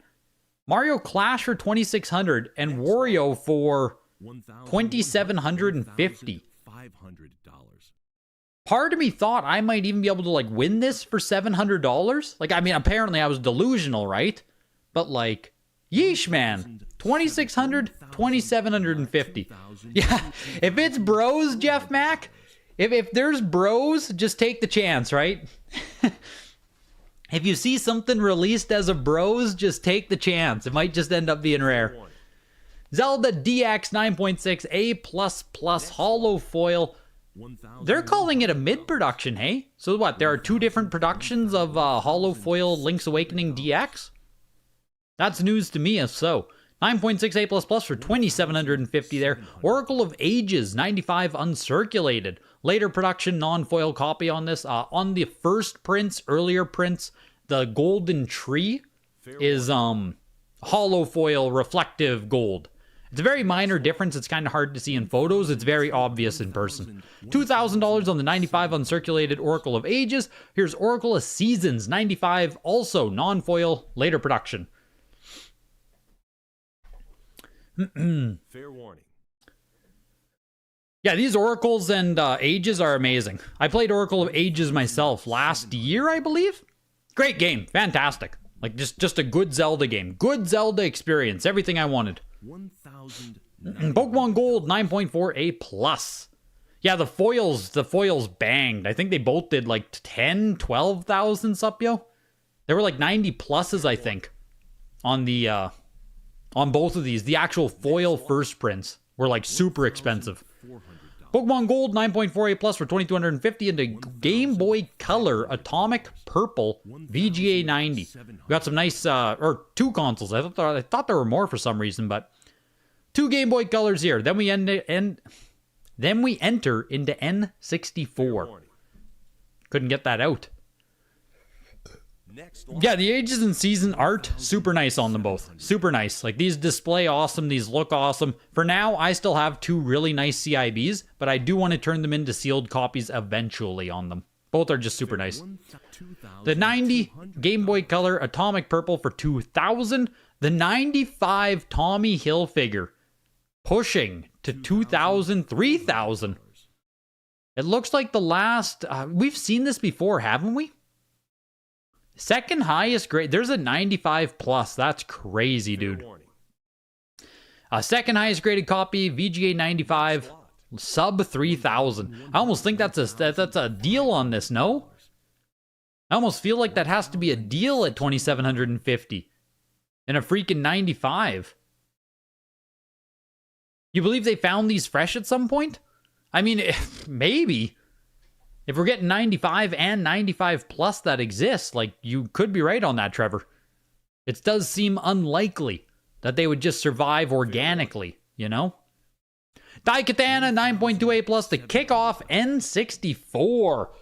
Very rare copy here, very rare game. I don't think it's a, what was it? It was like rental exclusive plus direct order from John Romero or something? Is it something along the lines like that as to why Daikatana is so fucking rare? Like pseudo rental exclusive? $2,000 on the 9.2 A plus there. Hey you Pikachu 85 plus. Wasn't the last sale on this like the 90 plus. The 90 plus was $15,700. That was in August of this year. The last 85 plus, same grade as this, was $1,600 in March of this year. The 90 plus for almost 16 grand is nuts, you guys. Jeez. Yeah, this copy here pushing its way to almost $1,200. Hey, you Pikachu, 85 plus. Beautiful. Beautiful, beautiful. Oh, it's a fiber difference on these Link's Awakening DX. So this is 83% fiber. What is it, the 100% fiber? 100% fiber is the first print, maybe? Hey, you Pikachu, $1,200 there on the 85 plus. A little bit down from its last sale from earlier this year, so decent little time there to pick up Hey, you Pikachu.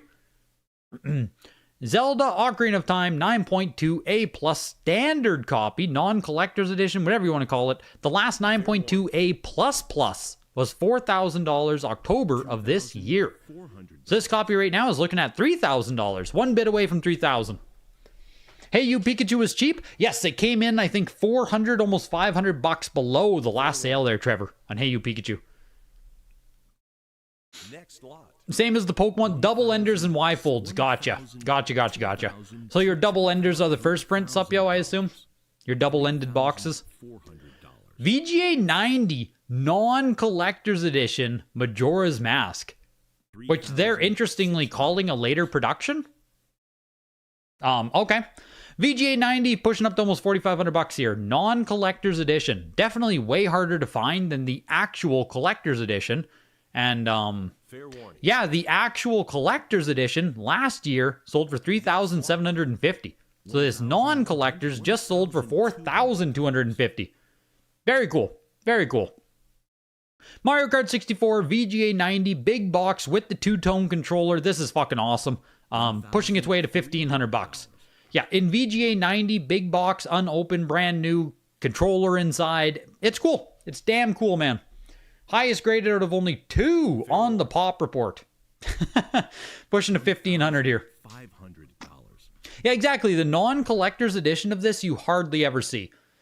And I pointed out there, they're calling it later production. It should just be standard print. I don't think there is like, oh, collector's edition is early and then they printed the later print. Or then they printed standard. It should just be both of them at the exact same time. The Mario Kart 64 Japanese pushing its way to almost $2,000 now. $1,070. Yeah, super, super cool. What are you saying, Trevor? They also say MIU on GameCube is mid... Oh, so they're wrong. I see what you're saying. Fair warning. Yeah, I see what you're saying. Yeah, you're still holding on to your copium and hopium there, Trevor. About your, made in United States GameCube. One day you'll just have to accept the Japan overlords, man. You'll have to accept your made in Japan overlords. There's nothing you can do. There's nothing you can do. Made in Japan came first. The VGA 90 Mario Kart 64 here with the two-tone controller is still pushing to like $2,500 now, actually. Yeah, this is super cool. I haven't opened one myself, so I graded the game inside. You can buy this, you can, you know what I mean? Open it up and inside there's a standard copy, a small box copy. So I did grade the copy inside, and I think it only got a 9.4, which is like, you know what I mean? Kind of sucks. That's not great. Getting a 9.4 out of a brand new box like this, not great. But the outer box was opened, right? Like I knew I was, but not the best grade in the world. But I would also love to have a unopened big box. Very cool. Pushing to $3,000 now, so like, you know. It's also coming with a real price. Fair warning. Did Carl go bankrupt and disappear? Carl exists, man. Carl just released a new video, I think, yesterday. Outside of, like, losing a fuck ton of money, I don't think much changed with Carl at all. Fair warning. Right? He just lost a ton of money. So that sucks. Obviously, that sucks. But, no, he's posting... Seems like he's posting same old. I think today's video or yesterday's video was, yeah, Carl Lobst. Exactly, right? Carl Lobst. What do you mean lost money for what? What do you mean lost money for what, Flux? There's no way you missed the entire Carl Lob story, or, you know, you couldn't have missed the whole Carl thing. Yeah, Carl is just slowly, you know what I mean? Like, building back up some goodwill. Slowly building up some more goodwill again. Carl has to slowly say Carl 3 times and Larry will appear. Yeah, we gotta stop. We gotta stop. No, Carl lost his lawsuit to Billy Mitchell like, fuck, that must be like 5 months ago now. So it genuinely, like, I think it did bankrupt him, or damn close, or whatever. So, yeah, that's where he's at now. This is pushing to $5,000 very, very, very quickly. Like, look, they were bleeding the clock, right? Absolutely bleeding the clock, hemorrhaging our time. And then for whatever reason, they just shot it up to $5,000. And now they're back to slow rolling. Absolutely still slow rolling. Oh yeah, right. Billy Mitchell is still a loser in this too. This is truly one of those things where like them suing each other, no matter who won, they're both losers. That's the reality of the situation. They're both losers. The court fees and everything doesn't even justify. Yeah, the lawyers win. The court fees and everything literally siphoned all money away from both of them. So it's just like, you know what I mean? There's nothing you can do. They both lose. You can say Carl loses more if you want, but they both lose. It just, that's the court system for you, right? $3,000 on the 95 plus. 95 plus $3,000 Mario Party 2. Fucking beautiful, man. You know, if this was going to stay around the $2,000 mark, if this was going around $2,000, I was going to bid on it. I was talking, but I was keeping a close eye on that. But 3,000, like, it could be a 10. It could be a 10 in there, but it's just I don't want to pay $3,000 for Mario Party 2. You know what I mean? There's just so many of them out there. I feel like the money is better utilized elsewhere. I'd be happy with a VGA 90. You know what I mean?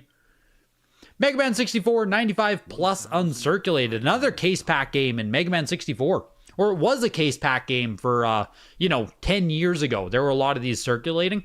There aren't many now, but like 95 plus mint uncirculated pushing. That lawyer here, so true. Yeah, Billy doesn't care. He would go bankrupt himself to prove his point. Yes. Well, that's the thing, Milk, right? Is like Carl versus Billy was never about the money. It was all about the ego. Like, I genuinely feel like for both of those guys, it was a fight of ego. And that's why at the end of it, like, you're both kind of just losers, regardless of what happens. Lawyer here, Mario Party 2 is undervalued according to law. Billy seemed to care quite a bit afterwards. Yeah, of course, you won, right? Of course, you won. You won, of course. Trevor, if you're not getting any money, you gotta soak in everything else. If you're not getting any money out of it, you'd better, take everything else that you can. It's not about the money, it's about sending a message. Exactly.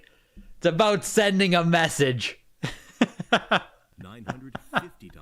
That's a perfect line right there, Explosion. Yes. Mega Man 64 for $1,750. Ogre Battle 64, 90 plus. Beautiful copy. One of the old grails, man.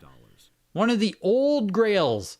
Only one copy graded higher than this on the VGA Pop Report. And this outsold Worms. Who are you guys? Sup, yo? Was it you yesterday saying Worms was so cool? Ogre Battle just outsold Worms Armageddon. That's a big flippening, man. I don't think there was a world where Ogre Battle would have outsold Worms. That's kind of crazy. Because, like, even Ogre Battle, though, as a collectible game on N64, is like, it's down, man. Ogre Battle 10 years ago was fucking way up here. Ogre Battle these days, who talks about Ogre Battle, right? Who talks about Ogre Battle 64? Nobody talks about Ogre Battle 64. Cool game, super nostalgic on its collector side, but like, it just, the times are changing, man. Paper Mario 85 plus, 1375 into Pilot Wings 90 plus. No copies graded higher. Highest graded copy of Pilot Wings 64. Wow. Pushing up to 2,500 bucks. Yeah, Worm was the case pack. Absolutely. Worm's case pack absolutely did kill it. Ogre Battle rarely comes up. I feel like they come up in that 85 plus range, or at least enough of them exist. What's the VGA pop on this? What did it say? One copy higher. It doesn't say how many are on the pop report. I didn't think Ogre Battle was super rare factory sealed. Like in general, you know what I mean? Pilot Wing 64, the 90 plus there, going for 3,250. Like, obviously, Ogre Battle's not super common, but I didn't think it was, like, ultra rare. Oh my god. Like, StarCraft here. I would put StarCraft factory sealed, like, way above Ogre Battle, personally. But I'm going off of, you know, kind of older knowledge about them all now. But it feels like a factory sealed StarCraft 64 you never see. South Park 9.2 A++, no. There's no sticker on this. This is the no sticker variant. And it says warning sticker removed, which I think is wrong. Because I don't think there was ever a sticker on it. Because right here it should say for adult audiences only. Right here. Like right, there's a sticker that goes on South Park. I've never even seen a no sticker variant. Only example on the Wada Pop report, 9.2 A++, pushing to 4,500. Like, I thought this was the true first print because it doesn't have the sticker. That's what I thought. They're saying sticker removed. I don't know if it's a later print, first print. I'm not sure the story on that. I just know that finding these without the sticker is like fucking impossible. 4,250 on South Park. Yeah, that's a very rare variant right there. I don't know if it's earlier or not. The wording on the Wada label with sticker removed makes it sound like it happened after the fact, right? But I don't know if that's accurate. Yes, the sticker is under the seal, Trevor. It's on the actual box. I'll bring up South Park in a second here. Maybe they'll show me a quick comp. Here's the sticker. Every single sticker is like right here. Every copy you see of South Park will have this. Fair warning. Every single copy. To me, it would make sense that this sticker was put on, you know, after the first launch of the game. Where they launched the game and they were like, oh fuck, we should probably include this sticker and like, you know what I mean? Like we should put the sticker on here to warn people that this is even worse than they think. But next lot. Right? I would think the sticker came later after people complained. Star Fox 64, 2,750. StarCraft 64 pushing its way up to 1,800 now. 11 on the VGA Pop Report, only the second time selling it at Heritage. The last time was October 2022. 8.0 A++ for $2,000. So here's the 85, already pushing over $2,000. Easy. Easy over $2,000, looking for $2,500, looking for $2,750 on StarCraft 64. Like I said, StarCraft 64, man, like, this is what I mean. StarCraft 64 is fucking rare. Ogre Battle has rarity as well, don't get me wrong, but it's just not that, it's not that upper crazy level. Yeah, I also can't tell if StarCraft is faded. I'm gonna say it is. You know what? I'm gonna say it is faded. Well... yeah, I think it's faded, man. I think there's very slight fade to it. I was thinking the same exact thing, Monty. I just think it's a little bit... I think it's sun-faded, man. I'm going to say yes. I'm going to say it's a slight fade. But... it's tight, man. It's tight. That could go either way. 9.6 CIB. 100% CIB moniker on there. Mario 64. This is as nice as it gets, basically, for a CIB. 9.4 box, 9.6 cart, 9.6 manual. Pushing its way to $1,500. Yeah, it's beautiful. Beautiful, Supio. The last, like, this should probably go over $1,500, but... Fair warning. You have an 85 plus no sticker South Park if someone wants to throw some money at you. You've been hanging on to it for a long time. There we go, hey? There we go, Bronte. So do you have confirmation yourself if it's like earlier or later on the sticker? It makes the most sense to me that it came later. The sticker came later, but I don't have actual, you know what I mean? I don't have anything to point to other than assumption. Next lot. Turok 2 95 plus there pushed its way to 1,625. Yeah, the Mario 64 CIB for $1,375. It's crazy I'm going to say this, but I do actually think it's a bit cheap. Fair warning. I do actually think it's a little bit cheap on this, but not by like a lot or anything. But I assume more like 16, 17, maybe even 2,000 is where my brain is. Star Fox went for 2,750. N64 80 plus qualified, pushing up to $2,000. Jesus, man. Even a qualified N64 is $2,000? Yeah, October 30th of this year, $2,000 as well. The qualified N64s just hover right around $2,000. You think the 9.6 is more like $3,000 on that Mario 64? Ooh. Yeah, see, I don't know if you could push that all the way to 3,000, Trevor. 3,000 just feels like a lot.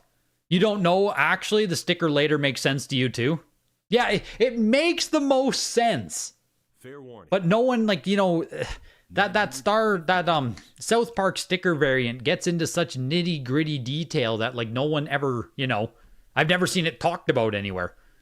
Yoshi's Island, Mario Advance 3, frickin' 95 uncirculated Game Boy Advance here. Minish Cap 9.8 A++ kicked things off at 3,250. The last CGC copy, for what it's worth, was 2,250. But last year, a 9.8 A++ WATA copy was 3,250. Tonight, 3,250. That's a $1,000 gap between the CGC and the WATA sale here on Minish Cap. That's kind of wild. Fair warning. That is kind of wild. This exact Minish Cap sold for $6,000 September 2020. Whew. Whew. Game Boy Advance e-reader bundle, VGA 85 here. Very cool if you're into this stuff. I missed the whole e-reader generation. I didn't have a Game Boy Advance, but I have, I think I have a pack of, like, Mario Advance e-reader cards. I think that's what I have. Just like a loose trading card game pack. I don't know, but I missed this entire generation of, like, accessories and everything. But it is damn cool. Pushing its way to almost $1,400 here. Yeah, I didn't have GBA. 32, Dan, 32. We were always a home console family. Always home consoles. We didn't get handhelds until I had younger brothers, and then they got Nintendo DS's. So that was the first time handhelds were into my family. But we were always a home console family. Always. 2,400. Never got handhelds, always got the home consoles. Just is how it is. I think the reason is because I had an older brother, and you could buy one home console versus having to buy two handhelds. You know what I mean? 2,000. You can't have one handheld between two brothers. That's not going to work. But you could have one N64. Just is how it is. Fair warning. Just is how it is. 85 plus Jet Black GameCube uncirculated. The VGA 90 yesterday, by the way, was only 4,750. This 85 plus is already $4,000 or looking for $4,000. Jeez, man. Fair warning. You personally owned all the consoles and the handhelds. Oh my God. You had that bougie childhood, man. That's great. That's great. 95 mint qualified as well on the Torchic SP, Japanese exclusive there, for $2,875. Here, Nintendo DS console, Nintendo Best Friends. I think this is the first time at Heritage. Only one of 3 on the pop report. I feel like this one has never been at Heritage before. 85 plus here. Nintendogs Pearl Pink pushing to $5,000 on the Nintendogs DS. Wow. Yeah, people love the DS bundles, man. Handheld collecting is huge. You have one of these 85 plus teal Nintendog versions. You didn't think it was worth more than 1,000? This one's old. Like, this is an old DS. This is a fat DS here. So if your teal one is a DS Lite, it would be a lot later. But like, this one here is a fat boy. So it's a really early model of Special Edition. Yeah, here's Legends Arceus or Arceus Odyssey. 9.4 A plus Sega Genesis. A renovation, great title, very rare. One of only 3 on the pop report. Very quietly here. First time at Heritage Auctions. Very quietly. We have this Sega renovation Grail-esque game. Just snuck its way in. $937.50. Hopefully one of you big Sega heads was able to pick this up, because that's cool. And that'll do it for, that does it for Nintendo. Nintendogs closed at $4,750. $4,750 on Nintendogs. Is that other Jonathan in here with the Marios? Is he still here? I was looking for your DM, Jonathan. You got me all hot and bothered. I didn't see it come through yet.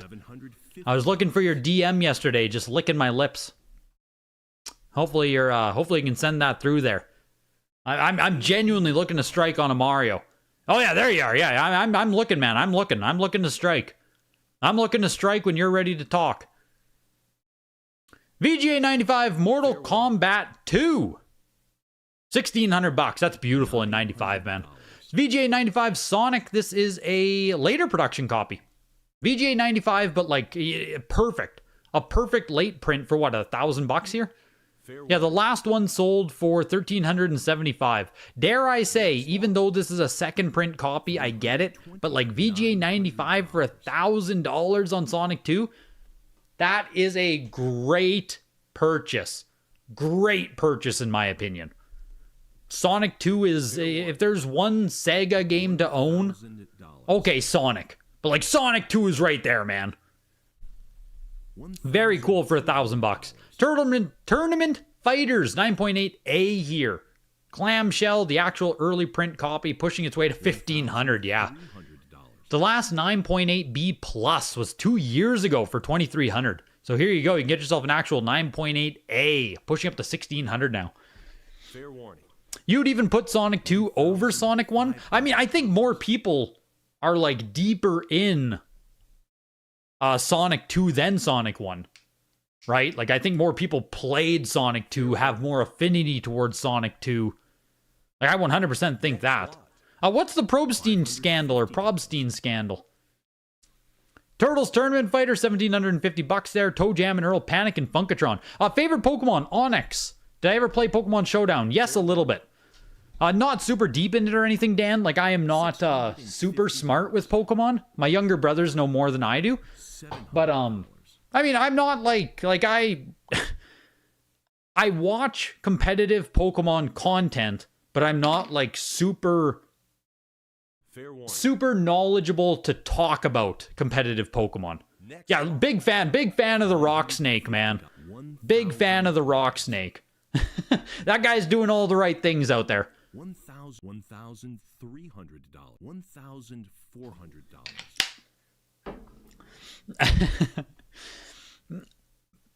Panic on Funkatron, 9.6A plus for $800. Sonic the Hedgehog, 9.4A plus. Pushing its way here. This is it's a later production copy. $600. It has a typo correction on the back. I thought it was early because it doesn't have an ESRB on the front, but there's more variants on Sonic on Game Gear than I was aware of. So here's a 9.4A plus, super hard to find on Game Gear in any condition, any whatever. Pushed its way to $1,875. Here's frickin' Popful Mail. Oh my god. Sega collectors, you aren't eating nearly as good as you were a little while ago. You know, there was all that Sega CD, all that frickin' Sega Saturn. But here's Popful Mail, man. 9.6B plus. That is nice. Tied for the highest example they've ever offered. Tied for the top spot on the Wada Pop Report. Only 4 on the Wada Pop Report total. Pushing its way here to $2,750. That Toe Jam and Earl last sold for $1,140, July 2023. That's not even bad, man. This almost got there. Like, this almost got to the 1,100 sale from 2 years ago. That's not bad at all on Toe Jam Earl. Probstein opened his own website, left the back-end data open. Apparently, it showed him dropping like 11,000 bids on items on the very first night. Fair warning.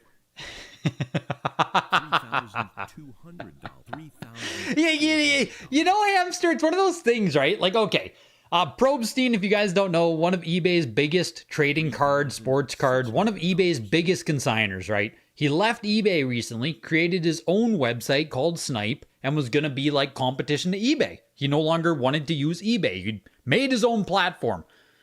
So what he's saying here is at the first auction, the back end showed that Probstein, the guy who made the website, was pumping shill bids like a fucking madman on items. And it's like, to me, it just feels like saying the quiet part out loud. Because let's be honest, right? You're going to start your own auction house. I would greatly expect a lot of the stuff to be shilled. Because you can't have people go to a brand new auction house site and have everything sell for fuck all, right? There has to be some shilling involved. We don't like it, but it has to exist. But when it's out there in the open, obviously, you know, people are going to have a reaction. It feels like saying the quiet part out loud, though. Popful Mail goes for $4,250. Shining Force CD is also a 9.8 A+. Yeah, exactly. Shill bidding, man. If you're participating in auctions, just assume someone's shilling it somewhere, right? Maybe it's the person who consigned it on a different account. Maybe it's someone who also owns a copy. You know what I mean? Like, fair warning. Shilling is just, shilling is what it is. $220. But, yeah, you never want to know that it's the literal platform that's shilling against you. That, feels bad, man. $3,250 on Shining Force CD. Last copy sold last year in August for $4,000. So down $800 over the, down $800 between sales on Shining Force CD. Still not too shabby at $3,000, but yeah, Hillary Clinton out there getting you. How many subs did I have when I had long hair? Oh, God. I was in the thousands still. It's like sub 10,000 for sure, Dan. Probably like 4,000 or 5,000 subs when I had long hair still, because that would have been still in COVID shutdown, 2021. Would have been like the first year of my channel. Yeah, under 5,000 for sure, I would say, when I still had long hair. Jeez. What an era, man. What an era. VGA 75 qualified Sega CD Model 2. Pushing its way to $600 here. $550. Why'd they ditch the towns? I know nothing about Shining Force. It's a series I know nothing about. So does this mean he's been shilling on eBay for years? Yeah, like, what do you know what I mean, Flux? Fair warning. I wouldn't be surprised if some of those biggest consigners ever with sports and TCGs and stuff have people on payroll who, go and bid on auctions. Right? $700. Would that surprise you? Wouldn't surprise me. The number one thing as a consigner is having your stuff sell for good prices. So, like, it's, there's a lot of incentive for shill bidding. Yeah, not my goat, Rainier, exactly. Not my goat. Not my goat heritage. Like, you'd never see it. Sega CD, VGA 75 qualified there. Knuckles Chaotic is also very cool. 85 plus Sega CD 32X, or Sega 32X, sorry, no CD. Knuckles Chaotix is, this and Web of Fire are the only 32X games that I would even consider collecting myself. Back in September, a copy sold for $1,625. This copy right now is pushing up to $1,200. Knuckles, it's just cool. It's Sonic. It's cool. It's very cool.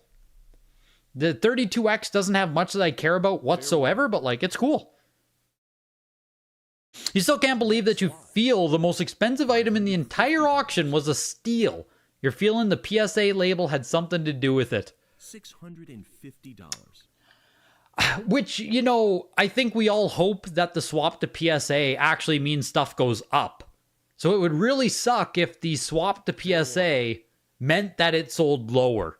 You know, wouldn't that be a kick in the nuts, hey? Nights into Dreams, VGA 90 here, Sega Saturn pushing its way to almost $1,000. Knuckles Chaotix did sell 500 less than it did back in September. Super cool. If it ever came down to like $750 or so, I would buy Knuckles myself. I don't want to even, like, you know what I mean? At $1,000, it's not bad. I just have a lot of other stuff to prioritize over it. But like, Knuckles is cool, man. 600. Oh yeah, Dan. Oh yeah. I followed that whole Carl saga. I was deep in the Carl Billy saga, man. I was deeper than I ever should have been, to be honest. That's like one of very few YouTube dramas that I was actually like following. Panzer Dragoon 9.8A on Sega Saturn here. Nights into Dreams went for $937.50. Panzer Dragoon, the first one. Is that real? $1,000. The last 9.8A sold $1,100 for $3,125 2 years ago? $200. This copy has a long way to go still here. $1,000. No, it's pushing up to $1,600. Panzer Dragoon's even more expensive than I expected it to be. Like, I know it's a very sought-after Saturn game, but that comp from 2023 caught me off guard there at $3,000. $400. You're stunned eBay didn't say he was shill bidding right before he left like they did with Fanatics? Good old PWCC hamster. PWCC.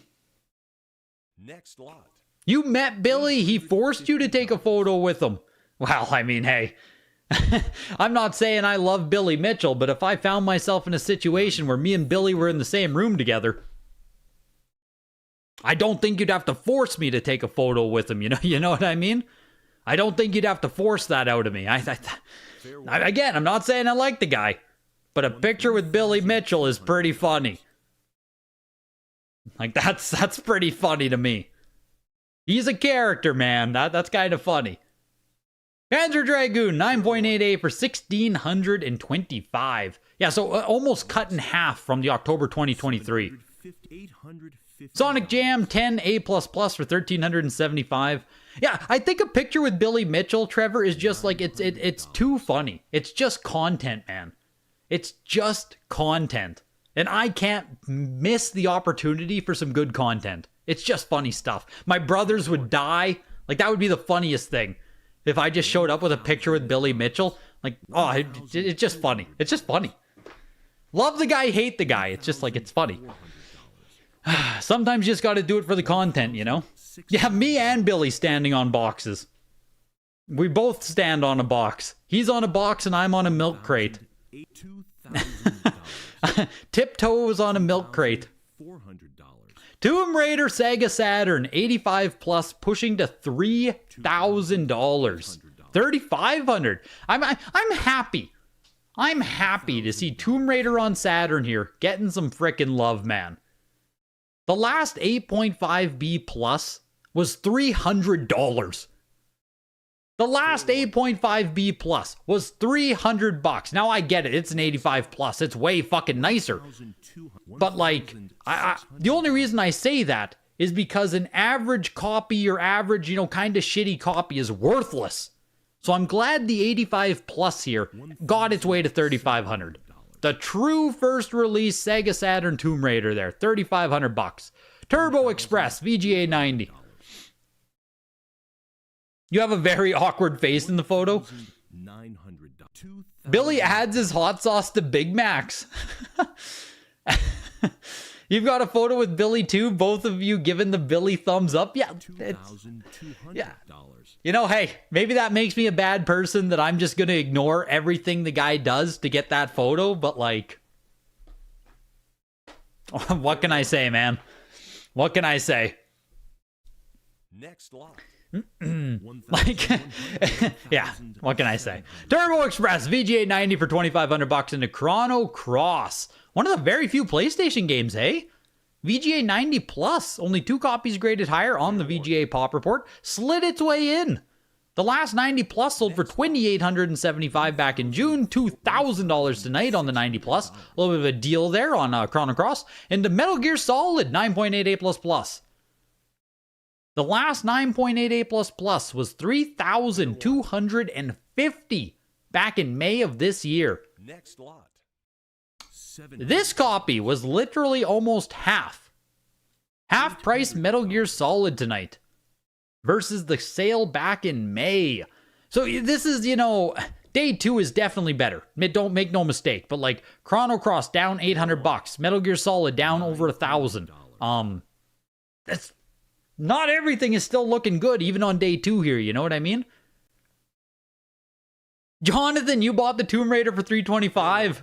Yeah, it's cool. It's Tomb Raider for $300. That's crazy, man. Yeah, post it in Discord, Mark Bell. Would love to see it. Here's 6V 9.88++. The bet we had the other day. The bet we had, would it exceed $1,000? This is extremely rare Vita. I don't even know how many copies were truly released of this. $1,500. Yeah, a small number of promotional copies were produced and distributed internally to Sony staff. And here they are, right? So 9.8 A++, one of the rarest Vita games that exists, just sold for $1,750. It's not bad, man. It's more than I thought it would do. Like I said, I think it was Foops in the Discord, Fooper Sly. He could have bought a copy for $1,000 from a friend. I said don't do it. I said don't do it at $1,000.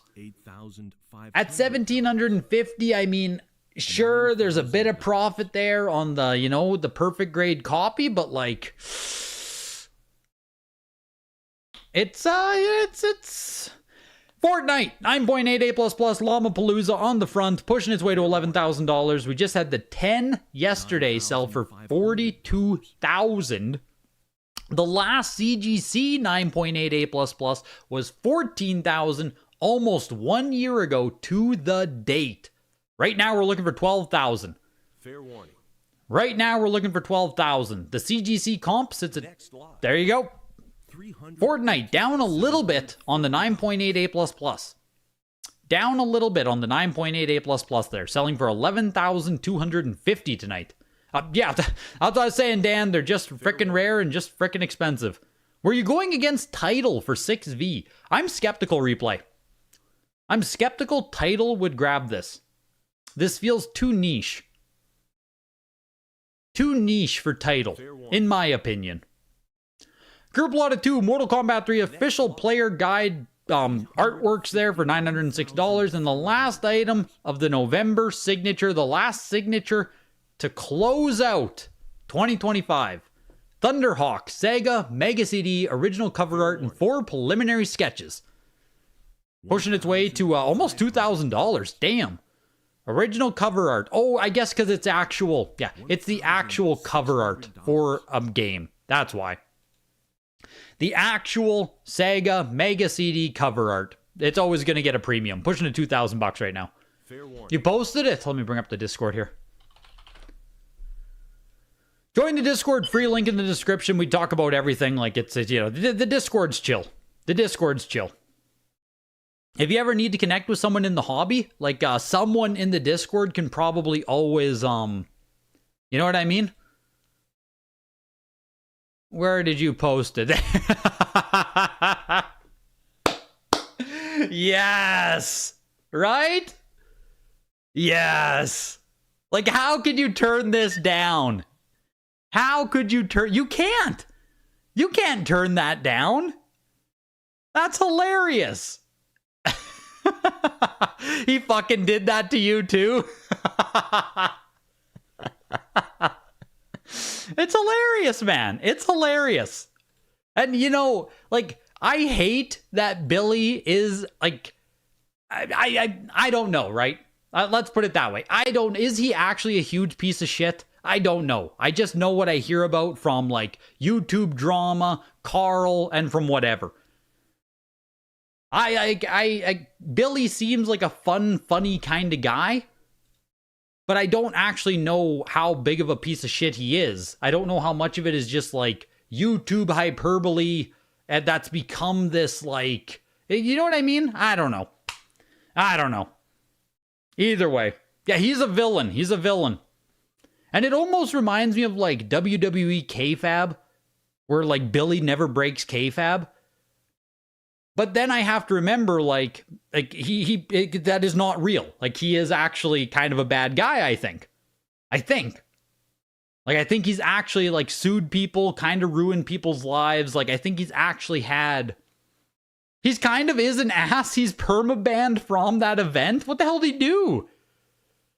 What the hell did he do to get himself permabanned? That's crazy. Yeah, I don't want to be like a Billy Mitchell sympathizer. I just don't know how much of everything is like hyperbole versus... Billy is a terrible person, but Carl just made him look not quite as bad. Yeah, it's funny that Billy came out of the whole thing looking not nearly as bad, hey? Him and his handlers did some wrong shit. That's crazy. Yeah, let me end it by saying I'm like pretty confident Billy is not a good guy. Like, I'm pretty confident on that. Like, you know what I mean? But also, I'd get the photo. Billy is a comical D-bag heel that's actually not a good guy. Yeah, yeah, okay. Yeah. He's like MJF or The Miz, but real. Yeah. That's how I see it. Yes, that's how I see it. Yeah, he'll see me in court. And on that note, you guys, I am bankrupt. Yeah, a comical D-bag heel and actually not a good guy. But also, like, fucking entertaining. And he's a character. You know, hey. He's got my attention. Where's the Discord? In the description of the video. I can grab it for you here, Dan, quick. I can probably just post it in the live chat. Is Discord link not in here? No. Oh, here it is. I can't even find it. No wonder you can't find it. There it is. There's the Discord link. Jesus. Yeah, no wonder. There's so much bullshit in the description. Hey, I tell you. How's anyone supposed to do anything with that? Billy's 3+ hour deposition is genuinely one of the funniest things you've ever seen. Again, right, about being too deep into that court thing. I like read the court depositions and, you know, there was some guy doing it. Some guy was transcribing it.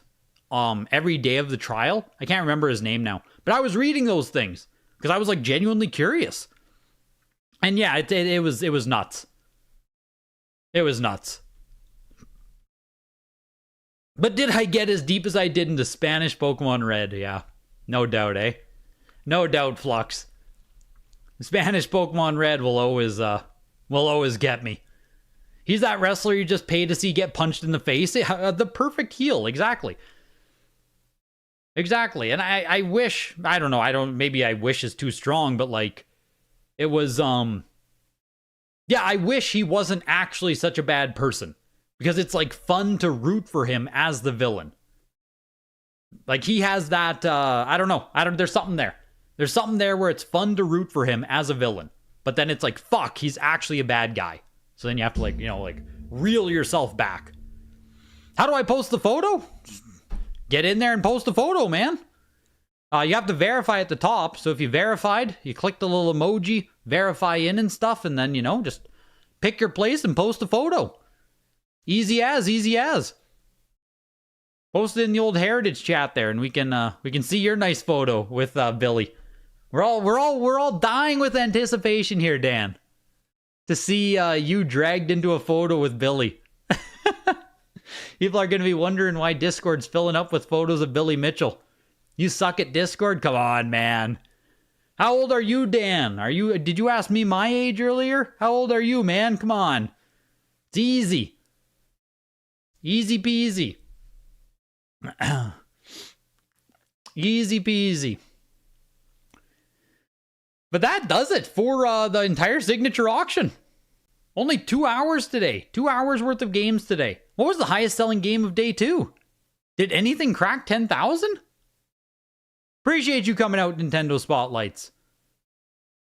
I don't think anything cracked $10,000 today, right? Fortnite, $11,000. Fortnite. Yep. Fortnite for 11,000 is the biggest seller of day 2 by a lot. By a lot. Fortnite would have been day 1, I guess, if there... Oh my gosh, sorry. If there wasn't the 10 copy instead. Otherwise, I mean, shoot, we're going all the way down here to $7,000. I'm just looking for the second most expensive. There's that other Turtles game for $5,000, the 9.88 plus. Below 1.5 million on the totals. Yeah, I mean, it's such a... You know, some people in the Discord hamster were also saying that this signature auction didn't have the biggest games. Right? This signature didn't have the most exciting stuff. Not the best lineup of stuff to ever hit auction. There might be some merit to that as well when we talk about auction totals and everything. There weren't like the big Pokemon games, 9.88 plus pluses and stuff. There weren't a ton of those this time around. The biggest stuff in the auction outside of, you know, the Mario, the Zelda, the Sonic, Fortnite at 40,000, Stadium events at 40,000, Smash at 40,000. Then we drop down to Banjo-Kazooie at 20, Halo at 20, a couple of consoles, and, you know, then we're coming down to $10,000 pretty quick. And a lot of the best stuff this auction was actually like N64. N64 at Goldman for 13,000, N64 on Mario Party 3 for 14,000. Beast Wars for 15,000, Killer Instinct for 15,000. So it is a bit more interesting. It is a bit more interesting overall. Nothing exciting you skipped? Yeah, I've heard opinions of that. Like I said, just in the Discord, people chatting that, why is there someone in live chat? What is going on in here? That, yeah, that maybe it just wasn't the lineup necessary. Very happy with the cheap-ass Super Metroid. Not a good grade, but that's one grail crossed off. You don't understand how to verify. All you got to do is click the emoji, man. Just click down here. Click the thumb, click the mouth, click the little sack icon. That's it. Just tap it. Are you on your phone, Dan? Just tap it. Tap down here. Just tap the little button. Tap that little button with your phone.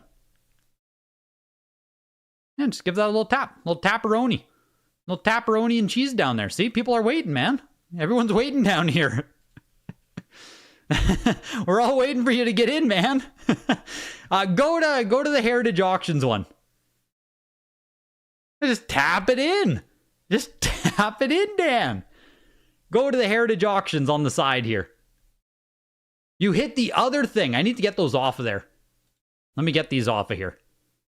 Apparently these are, these must be fucking people up. Let me get rid of all these. Remove reactions. Yes. Yeah, these might be screwing people up here. We'll get rid of these. That'll get rid of future issues, hopefully.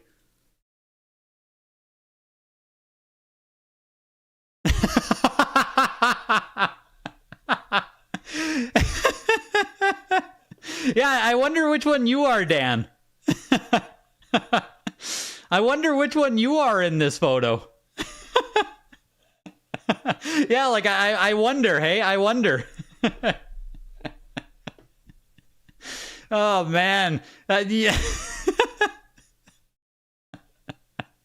Yeah, that's a tough photo, dude.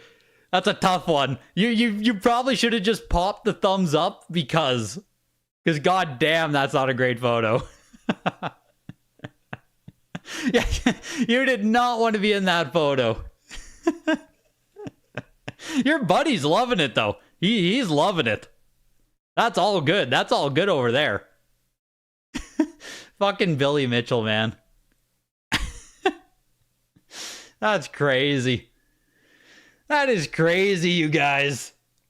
You didn't even know who Billy was. You gotta print that out, exactly. That's the kind of photo you gotta print out and have on your wall. Ugh. God. That's good stuff, man. I love when people actually share their faces and shit. You know, that is top notch. I feel like so many collectors and stuff are just like always afraid to even post a picture of themselves. I love when people just share this shit. That's awesome. That is the best. How do you guys feel? How do you guys feel coming out of the signature? I part of me has like excitement that I might be able to buy some stuff that I like, you know what I mean? I almost never thought I'd be able to. I almost have that level of excitement here.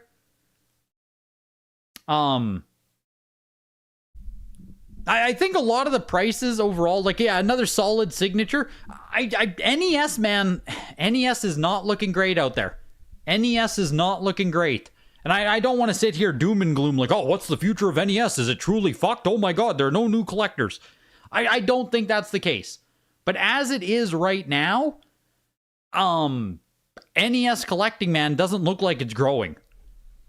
Feels in line with the current market trajectory, not the strongest you felt. Yeah, it just... yeah, and NES is not down to Xbox levels, exactly, right? We're not down to Xbox levels. There's still a ton of NES collectors out there. It just... The NES, you know, again, 600, 700 games, whatever you want to say. It's just a lot of games out there, and the comps on a lot of them just aren't holding up. Just aren't holding up. Even coming from earlier this year, going back to last year, a lot of the comps just aren't holding up. And as a buyer, like I said, I'm frickin' excited, dude. I am frickin' excited. There's a lot of stuff out there that I still need to pick up. I'd love to pick up. That might be coming down to ranges where, you know, even that Super Metroid, right? It's like, shit, I would love to buy one. I would love to buy a Super Metroid. So, you didn't expect to bid on anything, but you always like to watch. Kind of cool to see some OG NES grails that weren't Mario, Zelda, Pokemon. I agree 100%. It's always super exciting when we actually get some of that NES stuff, Super Nintendo stuff. Load Runner here, Hang Tab for 7,000. Daytime, Rad Racer for 7,000. Like, that's cool, man. That's cool. Who's Miles McKenzie? Nerfed Metroid Prime 4. What's that reference? Miles McKenzie. Not much super killer stuff in the signature. There wasn't. Right? There wasn't a ton of super killer stuff. And, a lot of that third-party stuff, an NPC, you will see. Oh, is that the guy who's like the comedy relief guy?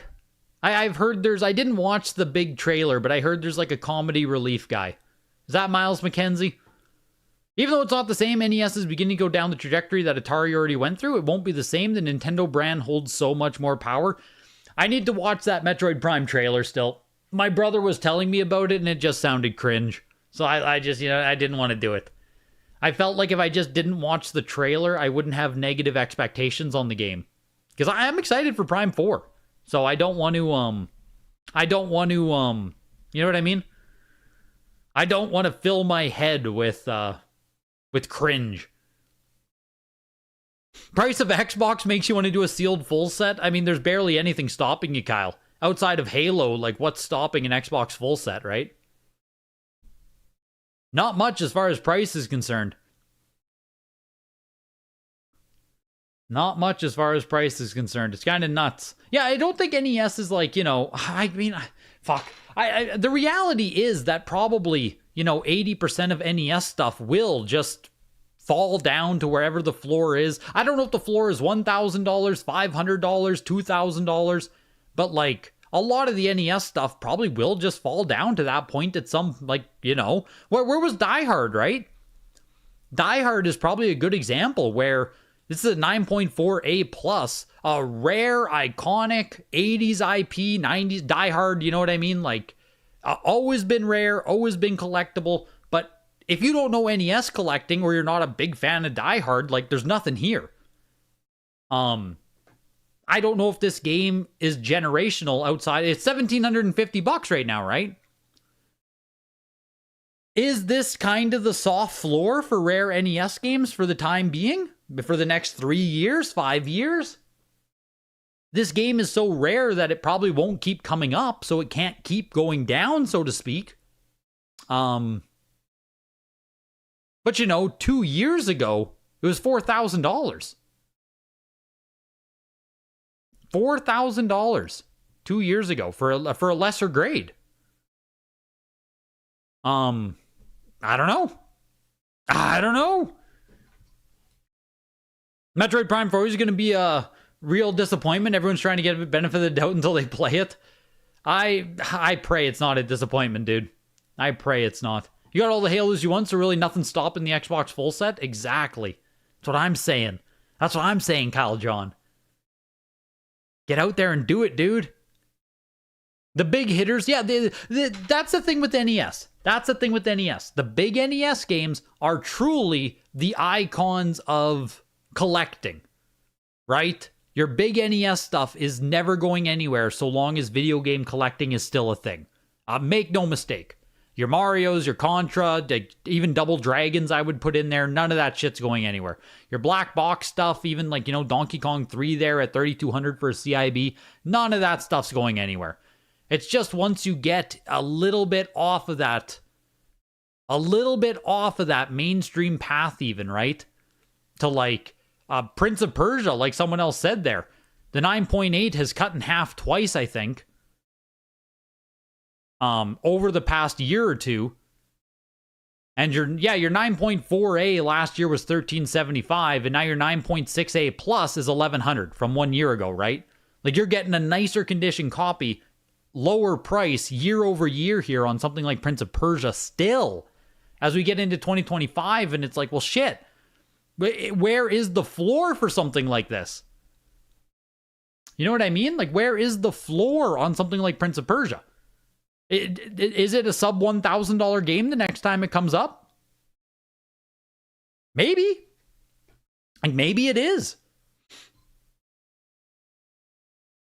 You're so close to getting all the Halos you want in legacy cases. Your Halo 3 Pontiac is only a 9.6, but not sure it's worth upgrading to a 9.8. It's going to cost you, Carts and Cardboard. It's going to cost you. That's the issue, dude.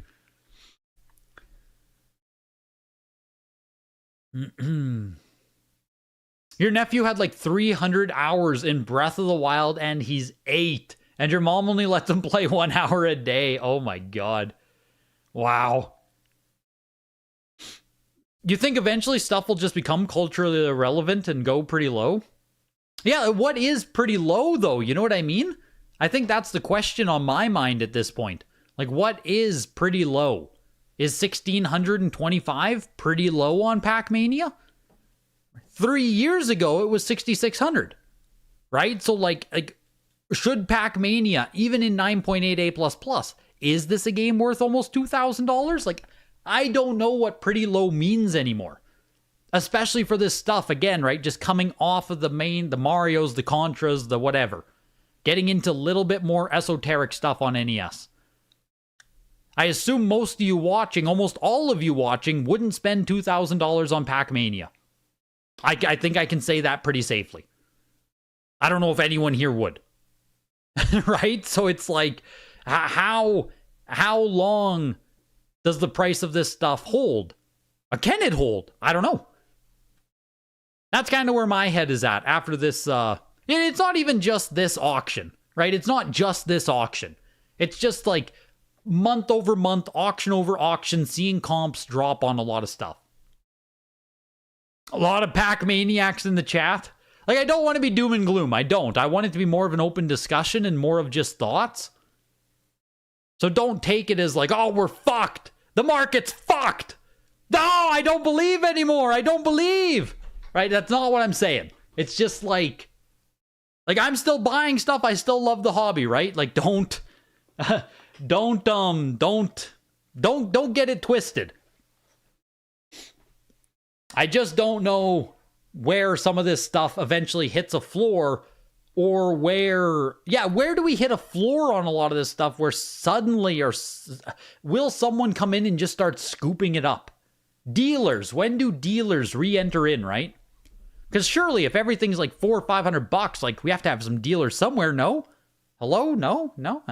I don't know. I don't know. A lot of thoughts. I'll sit down with Henry probably tomorrow night while it's all fresh and just, hash it all out. Hash out everything to do with the auction, see what he thinks. And Kirby Air Ride got a boost back when it was first announced, Dan.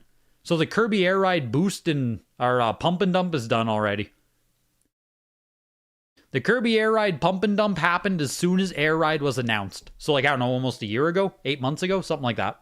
It jumped up big time, yes. I think even Player's Choice copies were like 100 US there for a week or two. Absolutely got a pump when it was announced. If you spend 1,000 on a graded game without telling your wife, you'll probably be getting a divorce. Cheat Code Weekly should be up Monday or Tuesday. Monday or Tuesday, you should get a Cheat Code Weekly talking about all the thoughts about the auction, all that good stuff, right? So that'll be up Monday or Tuesday. Yeah, a lot of thoughts. I don't know. Hey, there's Chad. You guys come up on screen. I didn't even know I had that set up. Why don't I do this normally? That looks so good. Wonder when I did that. I must have done that years ago. Put you guys on chat. Good, or on the screen. That's good stuff. Real good stuff. Sometimes I even surprise myself, Real good streamer over here. Real good streamer over here. Yeah, you guys got to find some new wives if they're going to ditch you for spending a $1,000. You guys got to find some new wives out there. Yeah, we're main screening out here, hamster. All HD, all face, all the time. But on that note, you guys, have a great night. I'll talk to you guys later. Have a good night and all that stuff. We're back on Tuesday, of course. Cheat Code should be up on the Monday or the Tuesday, talking about the signature and all that stuff. And have a great night, you guys. Thank you all. Thank you all for hanging out this weekend. Truly. Love it. Appreciate you guys. Have a great night.